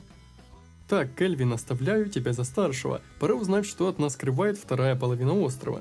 Моноколесо было невероятно быстрым и почти безболезненным. На пути к бункеру я видел небольшой лагерь, оказывается, моноколесо все это время было так близко ко мне. Второй лагерь со временно живым мужиком и бешеным лосем. Здесь тоже ничего. Ты шо, охуел? Бункер уже было видно на карте, но я сделал небольшой крюк, на всякий случай, вдруг недалеко отсюда будут какие-то метки. На этой штуковине бороздить карту было одно удовольствие. Я выехал на большое поле для гольфа, более того, этими полями был усеян этот клочок острова целиком. Нашел здесь клюшку, видимо, можно будет поиграть, когда у меня появится мяч. Я уже разуверился в том, что найду здесь хоть что-то сколь-нибудь ценное, но в одной из палаток, над которой кружил вертолет, лежала зимняя куртка. Сейчас она, конечно, бесполезна, но в перспективе невероятно полезная вещь. В лютые зимние морозы холод мог отнять у меня почти половину стамины, надеюсь, что с этим тряпьем такого не случится. А по меткам на карте здесь было не густо, только парочка технических маячков, каждый из которых был строительной площадкой с миниатюрной пещерой, ведущей в тупик. В чем тогда смысл этих мест и почему они, будучи бесполезными, отмечены на карте? Возможно, я просто чего-то не понимал, а может в будущем и вовсе смогу добывать эту странную руду каким-то образом. Поэтому метку я вернул обратно, чтобы на случай, если придется гриндить руду, я знал, куда ехать. Недалеко от очередного бункера раскинулся еще один палаточный городок.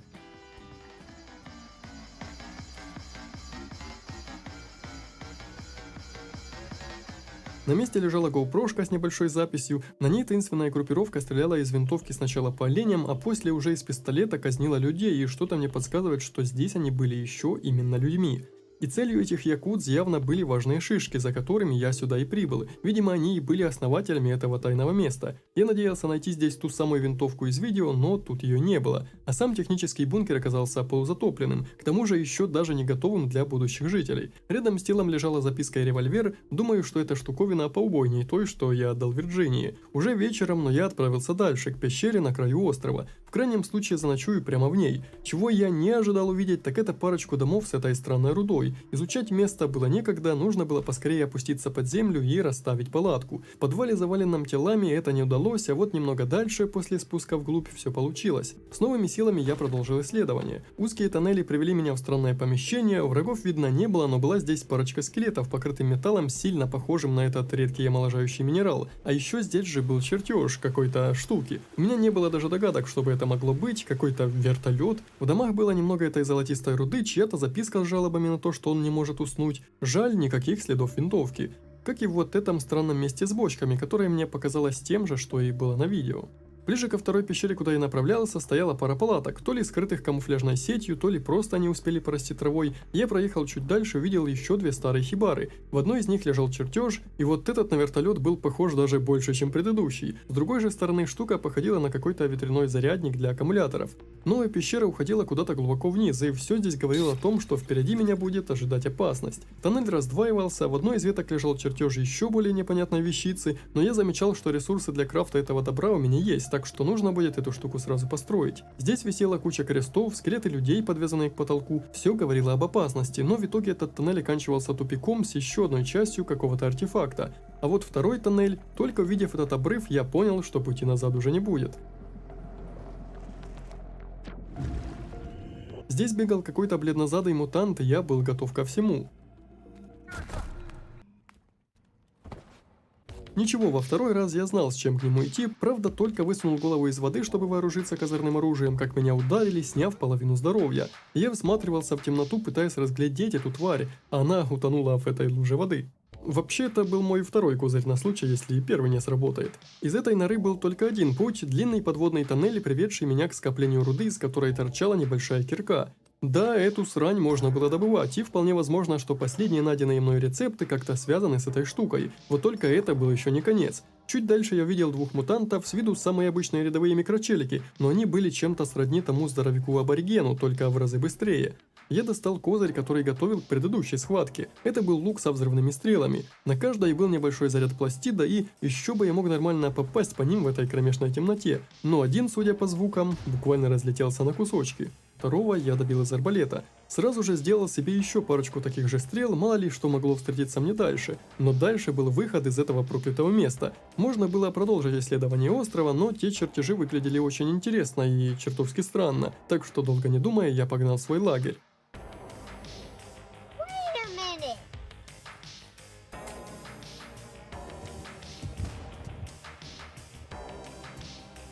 Первой пошла эта странная штуковина из камня, черепашьих панцирей и аж 4 аккумуляторов. Что-то страшно было ставить ее в доме, камни у меня были, за черепахами я смотался на пляж, с моноколесом это было сплошное удовольствие. Налутал 3 панциря, больше просто не влезло. Что уж говорить о ночных покатушках на этой штуковине, когда тебя ни черта не видно, но ехать приходится. Где брать 4-й аккумулятор, я знал уже даже без карты. До ближайшего бункера с гольфкарами ехать было буквально полминуты. Так более того, аккумов здесь лежало сразу 3. И вот приблуда была готова. Страшно представить, что это вообще такое. Внутрь черепашьих панцирей можно было поместить руду и неожиданно топор. Так, одно движение, я буду стрелять. This is for my safety. Вдруг в гости постучались. Это было мега стрёмно, снаружи мутантов тусовалось еще больше, но даже будучи запертым всего с 2, я потел, чтобы одновременно и не получать урон, и наносить его. Здесь мне очень помогла взрывная стрела, но осталась она лишь одна, остальные я потратил на лося. Мне все еще не было окончательно понятно, это просто совпадение, что они явились сюда именно сейчас, или их приманила работа той установки. Как бы то ни было, я смог отстреляться.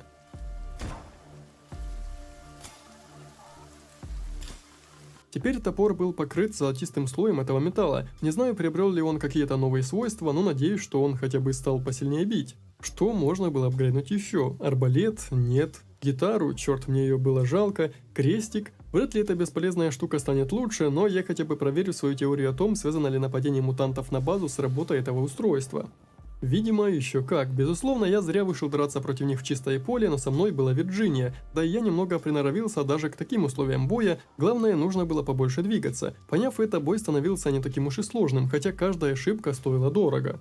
Черт, Кельвин, беги отсюда. Но нет, этот парень поспешил сюда, чтобы сесть и трястись от страха. Видимо, кто-то снова хочет, чтобы его называли Гешкой. Странно, кстати, что он, вероятно, военный специалист, не мог драться, а вот Вирджиния, хрупкая девушка с 6 конечностями, еще как. Подытожим результаты. Бесполезный крест, но теперь уже с позолотой, и целая куча брони из плоти. Сплошные плюсы. В то же время относительно хозяйства были вопросы. Сушилка в доме отказывалась работать, хотя уже прошло несколько дней. Я решил проделать рядом с ней окно, вдруг мясу нужно проветриться, чтобы скорее высохнуть. Еще этот Кельвин, думаю, почему это он за полдня не принес ни одного камня, а этот тип просто застрял. Что же касалось Вирджинии, я решил дать ей оружие помощнее, забрав себе пистолет, которому после привинтил глушитель. Построил вторую странную штуковину, похожую на вертолет, но даже после этого не понял, что же это все-таки такое. Третья и последняя, прямо-таки ужасающая хреновина, при более детальном рассмотрении походила на ткацкий станок. Но... Камон, ребят. Это ж Форест. Я посмотрел на эти палки, похожие на нажимной механизм, и понял, что скорее всего это просто очень мощная ловушка.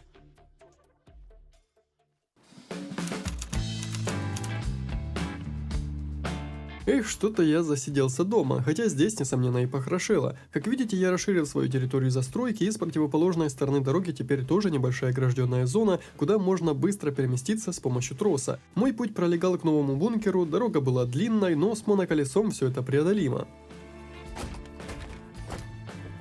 Решил посетить одну из уже посещенных рабочих шахт с залежами. Видимо, и правда эти точки были полезны только ископаемыми. В остальном, наверное, посещать их было даже не обязательно, но я посетил.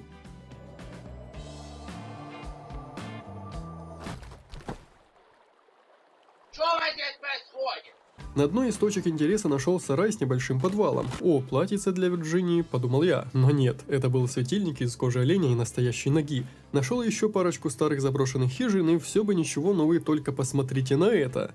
Это значит, что перед нами воочию находится гений, который изобрел сидушку из человеческой жопы. На пути к жилому бункеру нашел еще одну точку интереса. В небольшой пещере находился совершенно непонятный чертеж. Если предыдущие хотя бы использовали электричество, значит точно для чего-то были нужны, то здесь же это просто постамент со странной фигурой из костей. Недалеко находилась еще одна такая точка. Следы вели меня внутрь очередной пещеры, внутри которой было что-то похожее на жилые помещения. Вроде бы ничего такого, тряпки, веревки, кошачий корм, но...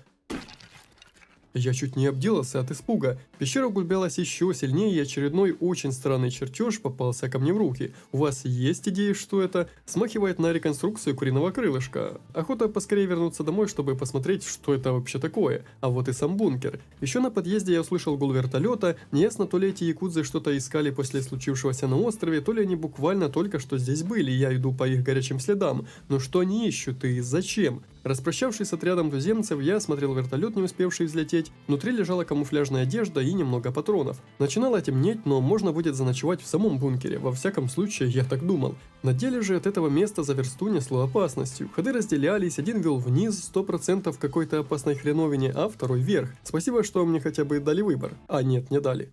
Еще на подходе к двери я услышал выстрелы. Поняв, что впереди ждет опасность, разложил брезент прямо здесь и на всякий случай сохранился.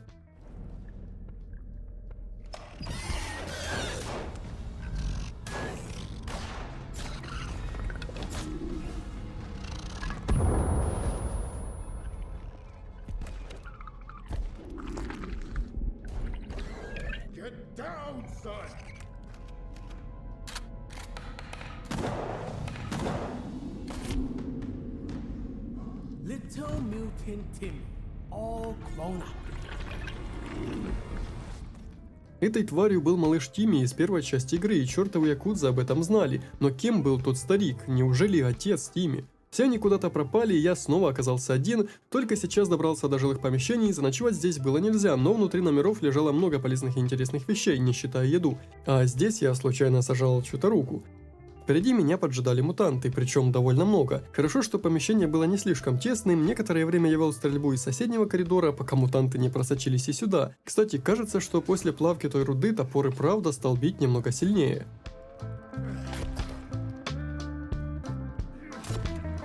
Я посетил много номеров, целую кучу, если честно. В одном находились мечи для гольфа и 3D принтер, в другом записки о странных видениях, снах о золотых городах.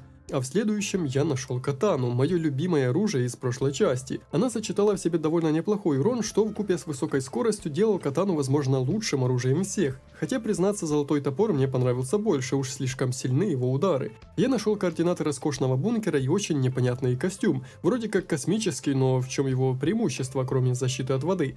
Из небольшой комнаты охраны было видно, как тот мужик, что возможно и является Тимми, стучался в запертую дверь, которую удалось открыть прямо отсюда. А вот за что конкретно я люблю топор.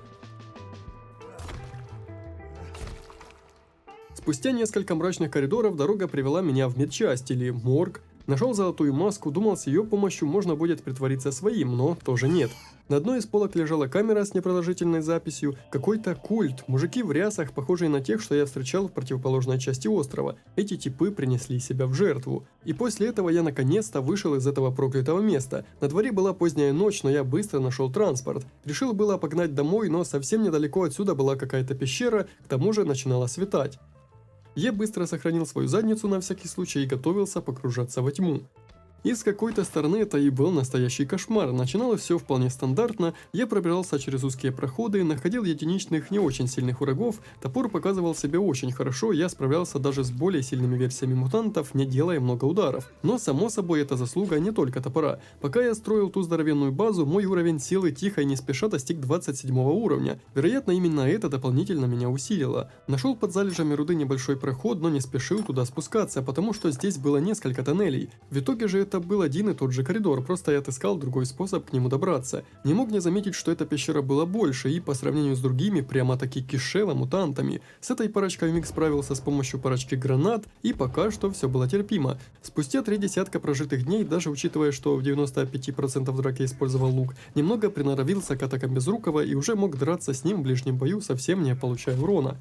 Немного дальше тоннель опять расходился в разные стороны. Черт, это, наверное, единственная игра, в которой я откровенно радуюсь, когда захожу в тупик. Ведь это значит, что другой путь уже точно будет правильным. В этом же тупике ничего интересного не было, но как только я возвращался назад, заметил тело с винтовкой в обледенелой руке. Моей радости не было предела. Опробовать винтовку пришлось почти сразу же. После небольшого подъема по канату я попал в коридор, где лицом к лицу столкнулся с прыгуном. Даже винтовка с, вероятно, самым большим уроном из всего оружия за 2 обоймы не справилась с этой тварью. Дальше патроны я тратить не стал и перешел на арбалет. Мутанты были в каждом маломальски просторном месте, но постепенно я пробирался дальше. Видимо, прямиком в ад.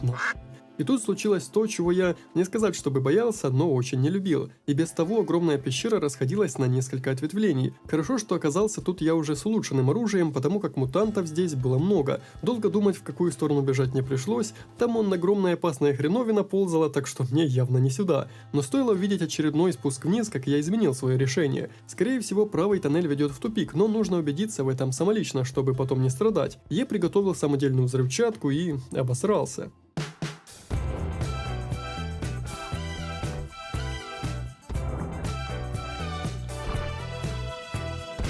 Из 3 зарядов во врага попал только один, как и в меня самого. Несмотря на размеры, тварь была очень быстрой, и в темноте было трудно уклоняться от ее атак. Я немного отступил, но все ради того, чтобы хорошо подготовиться. Этим я называю приклеивание гребаного С4 на острие стрел, чтобы можно было достучаться до самой души этого существа.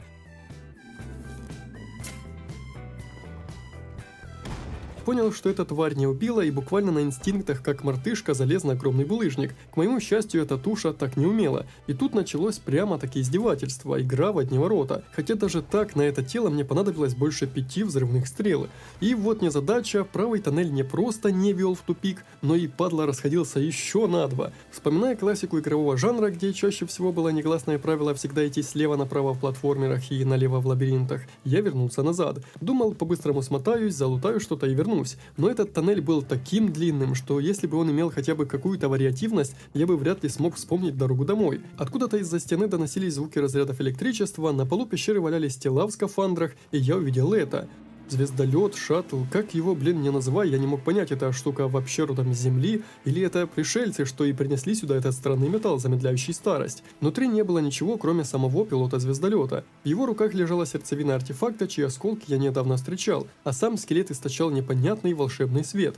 Стоило с ним взаимодействовать, как волшебство испарилось. После этого я еще очень долго пробирался по извилистому тоннелю, натыкаясь на кучу худощавых мутантов. Тут, признаюсь, сам бы я далеко не сразу додумался опробовать на них хрест, я видел это в каком-то рандомном видосе. На протяжении еще минут 10 я блуждал по этих коридорах, нашел часть артефакта, нырял, и в конце концов оказалось, что этот проход был настолько длинным, что я вышел, мать его, с обратной стороны острова. Раз так, то можно и вернуться домой. Мне очень повезло, что бункера, что находился как раз по пути, стояло моноколесо, ведь мое сейчас где-то у входа с обратной стороны той треклятой пещеры. Туда точно надо будет вернуться, причем как можно скорее. Я разбил палатку внутри незатопленной части бункера и вернулся на базу. Ну а после, само собой, погнал обратно, чтобы исследовать оставшиеся 2 тоннеля. Как это обычно бывает, мое внимание привлекла деревня аборигенов. Она была обложена большими валунами по периметру, заставляя думать, что здесь может быть что-то полезное. Но куда там, я просто потратил время. Но по сравнению с пещерой это был сущий пустяк. Я погнал внутрь. Спасибо богу респавна, что здесь больше не было мутантов, и я сравнительно быстро, ведь пещера была большой, добрался к нужному мне месту. Обратно в ад. В этот раз решил идти от обратного и пошел в крайний правый тоннель, плавал, дрался с мутантами, нацепив фонарь на арбалет. Было очень удобно, что он совсем не разряжался, но вот целиться с этим фонарем было куда труднее. В итоге я вошел в небольшой и пустой зал, собрал немного лута по мелочи и, двигаясь дальше, уперся в высокий обрыв. Решил, что, видимо, последний оставшийся тоннель ведет на эту возвышенность. И тут, как начал блуждать, не понимал, куда я, вообще вышел. А когда наконец-то понял, что я просто вернулся назад и нашел оставшийся проход, оказалось, что он выводит меня туда же, где я уже был, к тому самому чертовому обрыву. Не будем говорить о том, что я как дурак подумал, что это тот обрыв, по которому я всплывал сюда, и еще полдня лазил тут, пытаясь найти проход, потому что это не так. Все, что могу сказать, игровые сутки пошли коту под хвост. Я погнал на самую вершину этой горы. Мог ошибаться, но кажется, это последняя пещера, которую я до сих пор не встретил. Поднимался такое чувство, будто сразу на тот свет. Ёб твою мать, красотища какая. Но в итоге нашел какую-то пещерку. Буквально пещерку, она очень быстро заканчивалась, и кроме этого офигеннейшего чертежа больше ничего в ней не было. Знаете, почему он офигенный? Вроде как понятно, что это часы, но на руке, что служит минутной стрелкой, надеты еще одни часы. Мужик, который делал стул из человеческой жопы, явно постарался и здесь. Нашел на горе модифицированные гольфкары, они были белыми и с присобаченными ковшами, но мое колесо стоило десяток таких, так что я просто подался домой, уже и забыв, что день по сути прошел бесполезно. Разве может быть что-то хуже, чем это? Может, если вы напишите в комментариях, что в той огромной пещере все-таки еще было что-то интересное, и я эту штуку пропустил. Некоторое время я посидел дома, где-то что-то достроил, где-то разобрался, что же это, за чертежи. Так-то странное KFC-крылышко в итоге оказалось нет, не камерой наблюдения, а таким себе прожектором, чтобы освещать улицу. Начал делать часы, для которых нужны были человеческие руки, и так уж вышло, что у меня как раз была парочка, а нет, это нога. Пришлось выдвигаться на поиски. В этот момент я немного посмотрел на все происходящее со стороны, такое чувство, будто я стал куда хуже этих аборигенов. Представьте, едет чувак на сегвее с большущим топором в руках и ищет себе жертву, чтобы сделать из нее часы. Ближайший лагерь был недалеко. Не бойтесь, мне нужна только рука.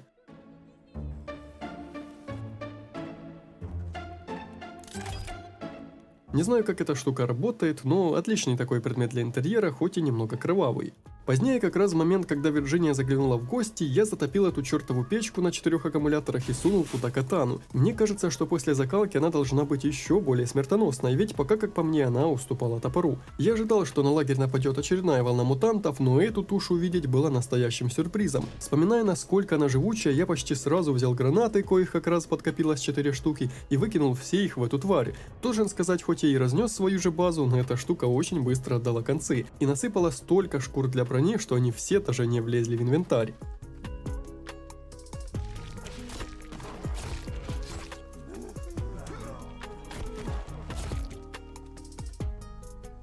На следующий день я оценивал масштабы разрушений, испытал новое оружие в бою, чертовски мощная штука, теперь-то она явно лучше топора, и потратил некоторое время на починку частокола.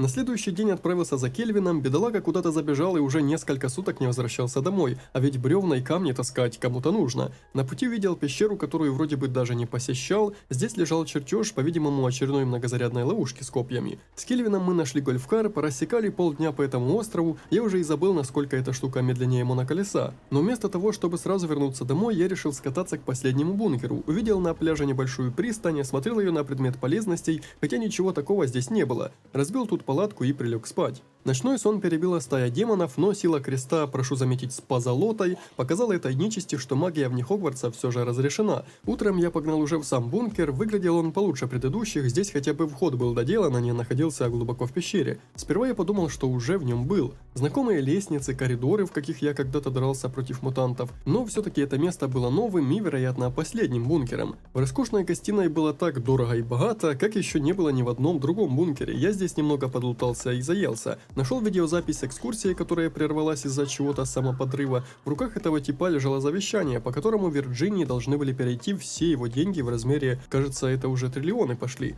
В одной из здешних комнат была пробоина в стене, за которой находился пещерный проход. Здесь был какой-то чертеж, и я уже не знаю, скорее всего, именно это Тимми, а не эта огромная хрень, что я видел в коридоре. Я мог взаимодействовать с этой дверью, для чего персонаж надел тот самый странный доспех из космического корабля, но, как сказал мужик, качавший только правую руку, нам чего-то не хватало. Пришлось возвращаться домой, поездка была очень длинная, теперь уже даже гольфкар не спасал от духоты этих огромных площадей. Но, наконец-то, блудный сын был дома, а я же, посмотрев на последний найденный чертеж, увидел, что в нем используются аккумуляторы, как и в той штуке для плавки руды. Быть может, нужно соорудить ее и выплавить какой-то ключ. Для этого нужно было много камней, но благо я знал, кого можно напрячь.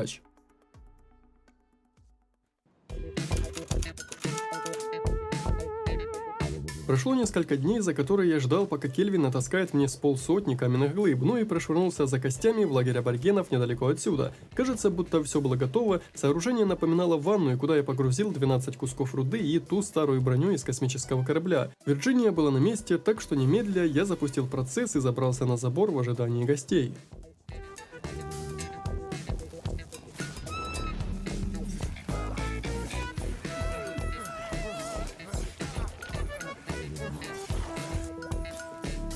Спустя две волны врагов доспехи были готовы, и к ним такое чувство вернулся прежний блеск. Доспехи заменяли уже надетые защитные элементы и не ломались, что вроде как круто, но, как я заметил позже, броня, что подвержена износу, защищала меня от 100% входящего урона, в то же время, когда это просто его урезало.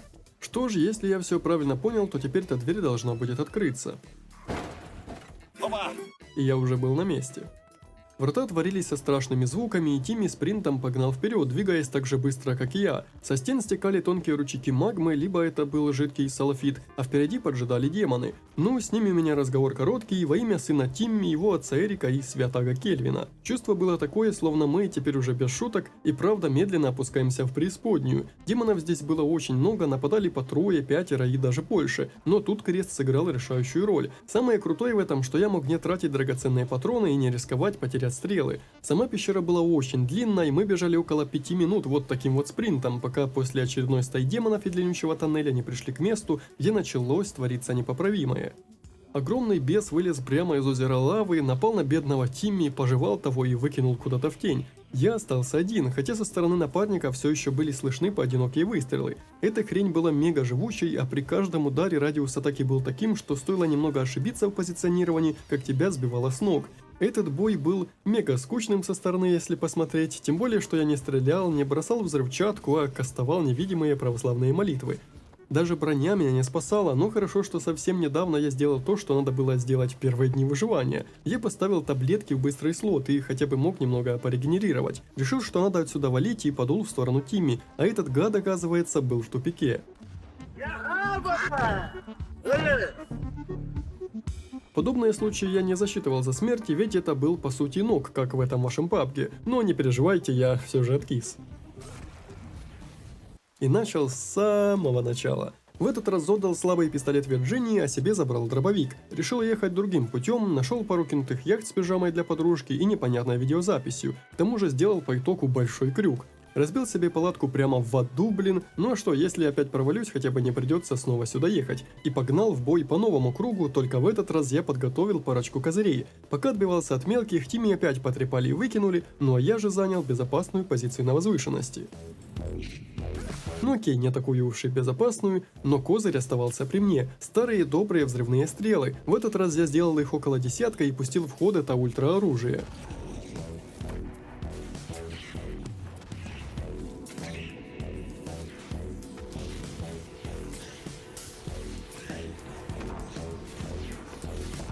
Фух, ну так это было гораздо проще, я даже не успел израсходовать надетую кожаную броню. Само собой, засранец Тимми уже побежал дальше, и проход был свободен. Стоило только увидеть кучу амуниции в узком проходе, начиная от стрел и заканчивая парой десятков патронов и гранат, я понял, что сейчас мне снова предстоит драться. И оказался прав, почти.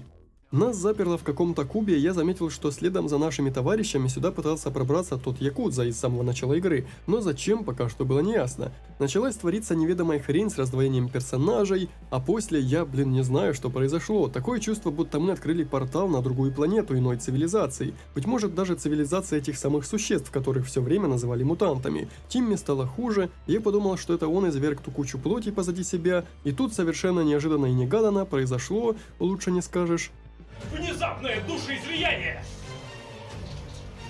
Сцена резко прервалась, и это был финал. Почти.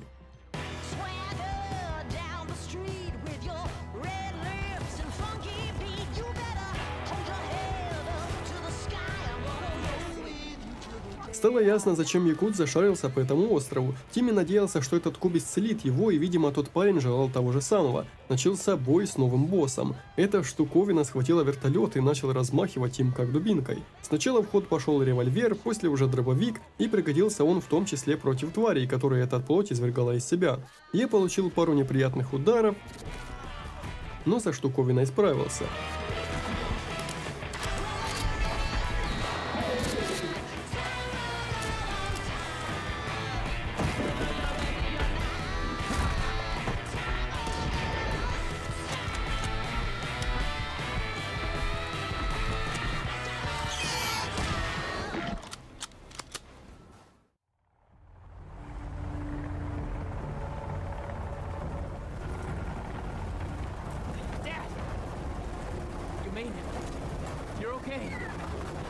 Oh God, they're coming.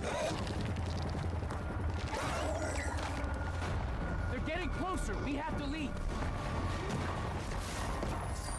Quick, get in. What is that?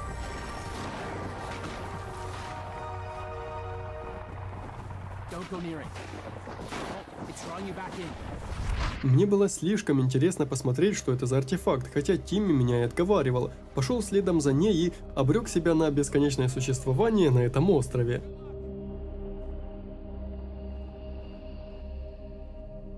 Ну нет, слишком интересно, что случилось бы при другом исходе. Как же хорошо, что я поставил ту чертову палатку. Но мне все равно пришлось вновь столкнуться с этим здоровяком. Дело это вовсе не из приятных, но что не сделаешь ради интересного видоса. Было очень странно, но вторая попытка против этой массы костей была труднее первой, даже учитывая, что я использовал всю свою взрывчатку. Отхватить пришлось куда больше, чем обычно. И в этот раз я решил выбрать сторону добра, если, конечно, можно так выразиться. Откуда-то взялась новая толпа монстров, мы начали эвакуацию, и тут уж разработчики выложили на катсцену все оставшиеся деньги. Вот мы, отстрелявшись, поднимаемся в небо, но один из мутантов успевает схватиться за мою ногу. Я все еще цел, убиваю еще пару таких тварей, но мы резко теряем высоту и чуть не срываемся вниз. Все обошлось, но и вот опять неожиданная опасность, после которой уже можно было выдыхать. Тимми жаловался на то, что ему становится хуже, и от безысходности всучил доктору салафитовую руду, но это, как по мне, предвещало только беду, потому что раньше эта странная руда была в изоляции на острове, а теперь попала на материк миллиардам людей. Насчет Кельвина я, к сожалению, не ошибся. При аварии на вертолете он явно утратил не только слух и возможность говорить, но было чертовски приятно видеть его в безопасности, и что больше никто не кидается в него камнями. С Вирджинией, как по мне, дела обстояли проще всего. Небольшая операция и все. На миг я задался вопросом, откуда у нас такой спорткар, но, черт, я помню ту записку о триллионах в качестве наследства. К тому же она была беременна. Только еще одного Тимми нам не хватало. Или двух. И на этом игра уже была закончена. Я пересмотрел в том числе и титры, потому что здесь через журнальные заголовки нам рассказали, как дальше развивалась эта история. Салафит был изучен и удивил всех исцеляющими свойствами. Тимми открыл благотворительное лечение с помощью этого металла и продолжал его исследования. Стал новым фармацевтическим королем. Это уже, видимо, мы написали автобиографическую книгу о жизни на острове, о том, как делали часы из человеческих рук и видели табуретку из человеческой задницы. А Тимми дурачок тем временем еще и серьезно занялся вложениями в новый остров с большими залежами салафита, и это после того, как отговаривал меня оставить артефакт, который бесспорно был напрямую связан с этой инопланетной рудой. Тимми в итоге купил тот остров и бесследно пропал, а связь с самим островом была в итоге потеряна. Хочется сказать только... О, какой поворот! Все глупо и ожидаемо пошло по худшему сценарию, но я понял, что с такой концовкой есть надежда на то, что в будущем мы еще увидим очередное продолжение этой немного корявенькой, но такой затягивающей истории. Это выживание было довольно интересным, и даже несмотря на несоизмеримо большее, чем количество контента о площади острова, еще и захватывающим и в большой степени увлекательным приключением. И сейчас, когда пришла пора прощаться, я прошел двух финальных боссов в третий раз, а все для того, чтобы прожить на этом острове полные 100 дней, как и обещал вам заголовком этого видео. Еще раз сразил демона, в этот раз наблюдая их с Тимми драку в первых рядах. Завалил толстяка без особых проблем и в конечном итоге решил остаться на острове, теперь уже окончательно.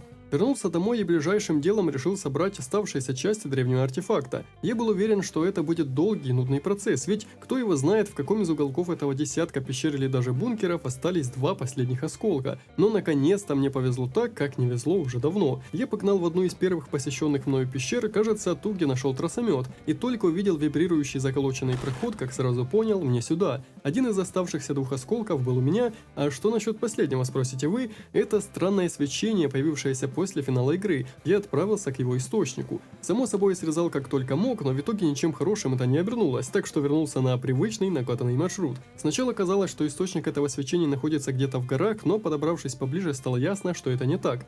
Внутри пещеры был сильнейший грохот, напоминающий настоящий ураган. Проход был заколочен несколькими слоями досок, но уже слишком поздно. Мне было интересно, что же будет дальше. В прошлой части игры артефакт был максимально прост в применении, имел два режима, красный и синий, один приманивал врагов, а второй отпугивал. Здесь же, как было видно, штука была посложнее. В одном из режимов происходило что-то, во втором артефакт использовать было нельзя. К тому же он использовал салафит как топливо, а его у меня осталось не особо много. Надо было возвращаться домой, потому что у меня уже были некоторые догадки. Я надеялся, что штуковина будет работать с теми странными каменными постройками. Каменная ванна никак не отреагировала на артефакт, а этот пьедестал каким-то странным образом активировался и наполнялся электрической энергией. Вот только что дальше? Я начал строить очередную странную штуковину, ради которой, как это обычно бывает, смотался в гости к соседям за черепами, а недостающие кости сами пришли ко мне, пока я хотел вздремнуть. Погнал за рудой к той части острова, где находились поля для гольфа, зарядил построенное сооружение, с ним можно было как-то взаимодействовать с помощью артефакта, но я еще не понимал, что именно дала мне активация этой штуки. Думал, возможно, она призывает противника, но за пределами стен никого не появилось. Может быть, отпугивает, но рядом не было врагов, чтобы в этом убедиться. И тут я нажал кнопку активации артефакта. Меня перенесло к полю для гольфа, где я построил второй алтарь, догадываясь, что это что-то вроде телепорта. Вот только я думал, что меня будет переносить строго от одного такого камня к другому, а на деле оказалось, меня всегда перемещает только к одному такому постаменту, тому, который был активирован последним. И мне пришлось возвращаться домой, проделав часть пути пешком, а часть проехав на не особо быстром гольфкаре. Единственным оптимальным местом для постройки такого телепорта оказалась вершина горы, откуда можно будет спикировать в любую точку карты, но планер ведь не будет спавниться на вершине по второму разу. Так что пока я активировал тот камень, что находился на базе, и наконец-то разобрался, что делает артефакт в альтернативном режиме работы. Покрывает постройки тонким слоем салафита, делая их более прочными.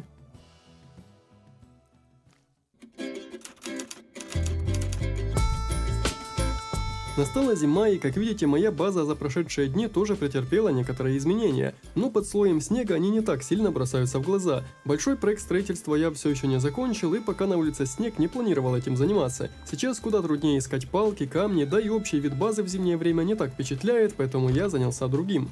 После прохождения сюжетной ветки у меня все еще оставалось больше 50 дней, и я решил, что за такой большой период времени можно не то что базу улучшить, а и пройти игру целиком, на полные 100%, собрав все записки, чертежи, какие-то дополнительные предметы и в целом выполнив условия для получения всех возможных ачивок в игре. Это был длинный, местами интересный, а местами просто ужасный путь. И первым был ачивмент любителя суши, для которого нужно было съесть 20 сырых рыбин. Ничего сложного, вот только оказалось, что старый способ ловли рыбы с помощью копья себя немного изжил, и лук в этом деле стал более действенным решением.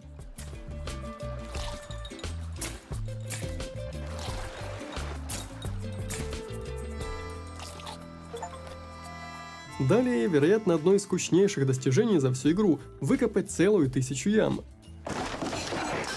Определенно не самое сложное, но какое же нудное занятие. Я копал и в лесу, и в лагере аборигенов, и у себя на базе. В итоге это дело далось мне только на следующий день.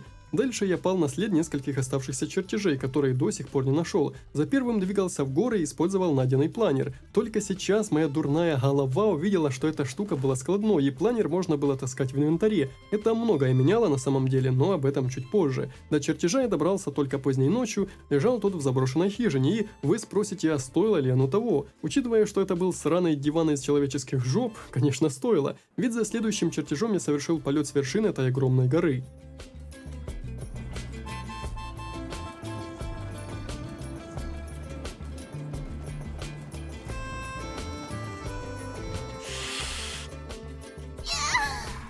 Чертеж лежал в пещере, которую случайно отыскать на этом огромном острове еще надо было постараться. С виду это была очередная хитровая, искусно сделанная ловушка, а последняя схема была еще одним странным алтарем. Ачивку за сбор всех чертежей, кстати, мне дали только после перезахода в игру.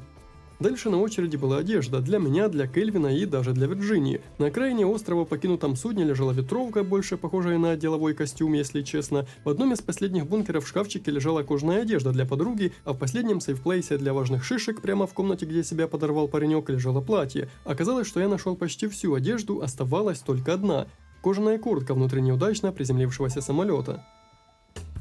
Пора было прикинуть все эти моднявые тряпки на нашем товарище. Что-то из этого выглядело вполне себе неплохо, что-то, возможно, странно, но как только я снял с себя надетый кожаный костюм и отдал Кельвину, стало ясно, что это оно. 26 лет. Мастер на все руки. Он может все и, кстати, не только руками. Вирджинии кожаный костюм не особо подошел, ну а платье, думаю, ей понравилось.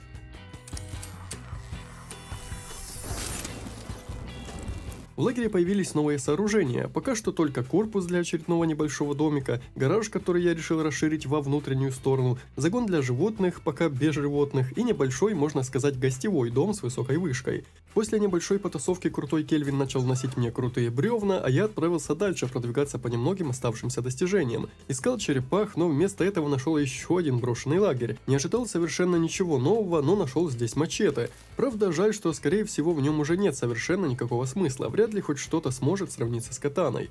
Занялся одним из самых душных ачивментов – сбором оставшихся 5 палок. Это было сложно даже со знанием, где какая записка может лежать, ведь то, какие из 500 бумажек еще не собраны, мне только предстояло выяснить, и дело это было не из приятных. Когда же я нашел черепах, подождал немного, пока одна из них начала суетиться и оставила после себя кладку с яйцами. Пара черепашонков энергично лезла в сторону моря, а их мать, видимо, ушла за хлебом следом за отцом. Оказалось, что даже огнестрельное оружие можно было улучшить с помощью салафита, и один из ачивментов как раз таки и касался улучшения всей снаряги, которую в принципе можно было улучшить.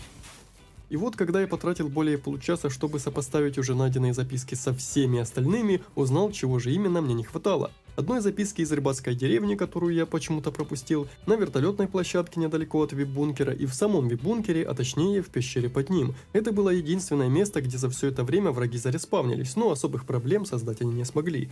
Последней собранной вещью стала брошюра из бункера для развлечений, но так уж получилось, что сама она не относилась к запискам, и я уже собрал их 50 штук. Вот только, как и в случае со сбором чертежей, ачивмент засчитался мне с опозданием. Оставалось буквально 4 последних достижения для полного завершения игры. Собрать полный комплект технологической брони, что было чертовски просто, сырье для этого респавнилось в бункерах после каждой загрузки игры, улучшить все виды оружия с помощью салафитовой руды. Казалось бы, это должно быть душным, но на фоне приготовления всех возможных блюд в игре, следующего ачивмента, это была ерунда. Хотя стоит отдать должное приготовленным блюдам, они давали бонусы к разным характеристикам. Жаль, что я не использовал это, когда в этом был смысл. Ну и напоследок осталось самое простое – стать доверенным лицом в кооперативной игре, что нам с другом удалось сделать буквально за пару минут. Всего-то и нужно было что нажать одну кнопку в меню игры.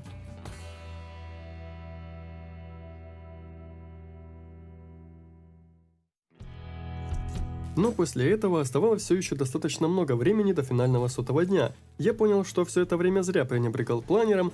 Казалось бы, вот куда я смогу долететь даже с помощью построенной катапульты из черепашьих панцирей. Она подбрасывает меня лишь на уровень верхушки деревьев. Но физика в этот момент выходила из чата, за что на самом деле игре спасибо. Планер терял высоту при полете настолько медленно, что я смог пересечь практически половину острова, долететь к ближайшему месту добычи руды. Кстати, улучшенной киркой это дело добывалось заметно быстрее. И благодаря тому, что планер был складной, я мог просто сразу же телепортироваться с ним домой. Никаких телепортов или вышек на вершине горы, которыми я хотел заняться, строить было не нужно. С планером в зоне досягаемости была добрая половина острова со всеми необходимыми ресурсами. Но после этого я окончательно понял, что делать здесь мне больше нечего. Мой ближайший десяток с лишним дней выглядел приблизительно вот так. Он напоминал обычное и бессмысленное существование, а потом я, кажется, начал и вовсе сходить с ума. Суток 20 я только и занимался тем, что начал вырубывать здешние леса, и, возможно, кукухой я и правда поплыл, потому что мне казалось, что это будет как минимум неплохой идеей для того, чтобы привлечь к ролику больше зрителей. Стоит ли что-то говорить о том, что этот процесс был крайне долгим и крайне бессмысленным? Я бы мог провести это время веселее, разоряя деревни аборигенов, строя всякое, или даже, не знаю, придумав какой-нибудь более изощренный способ веселья, как в том же сериале, где мужик играл машиной в боулинг.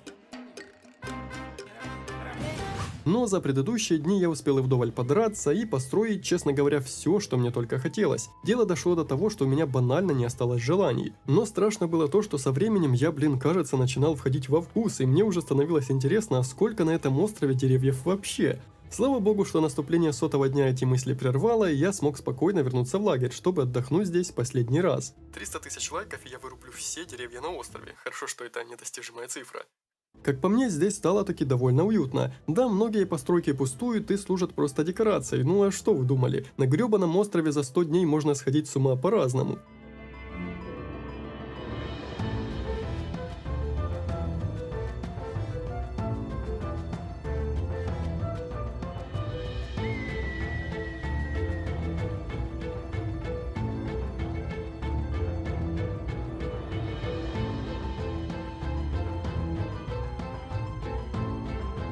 И главное после этого приключения не написать чего лишнего в своей автобиографической книге. Да-да, например, о стуле из человеческой задницы.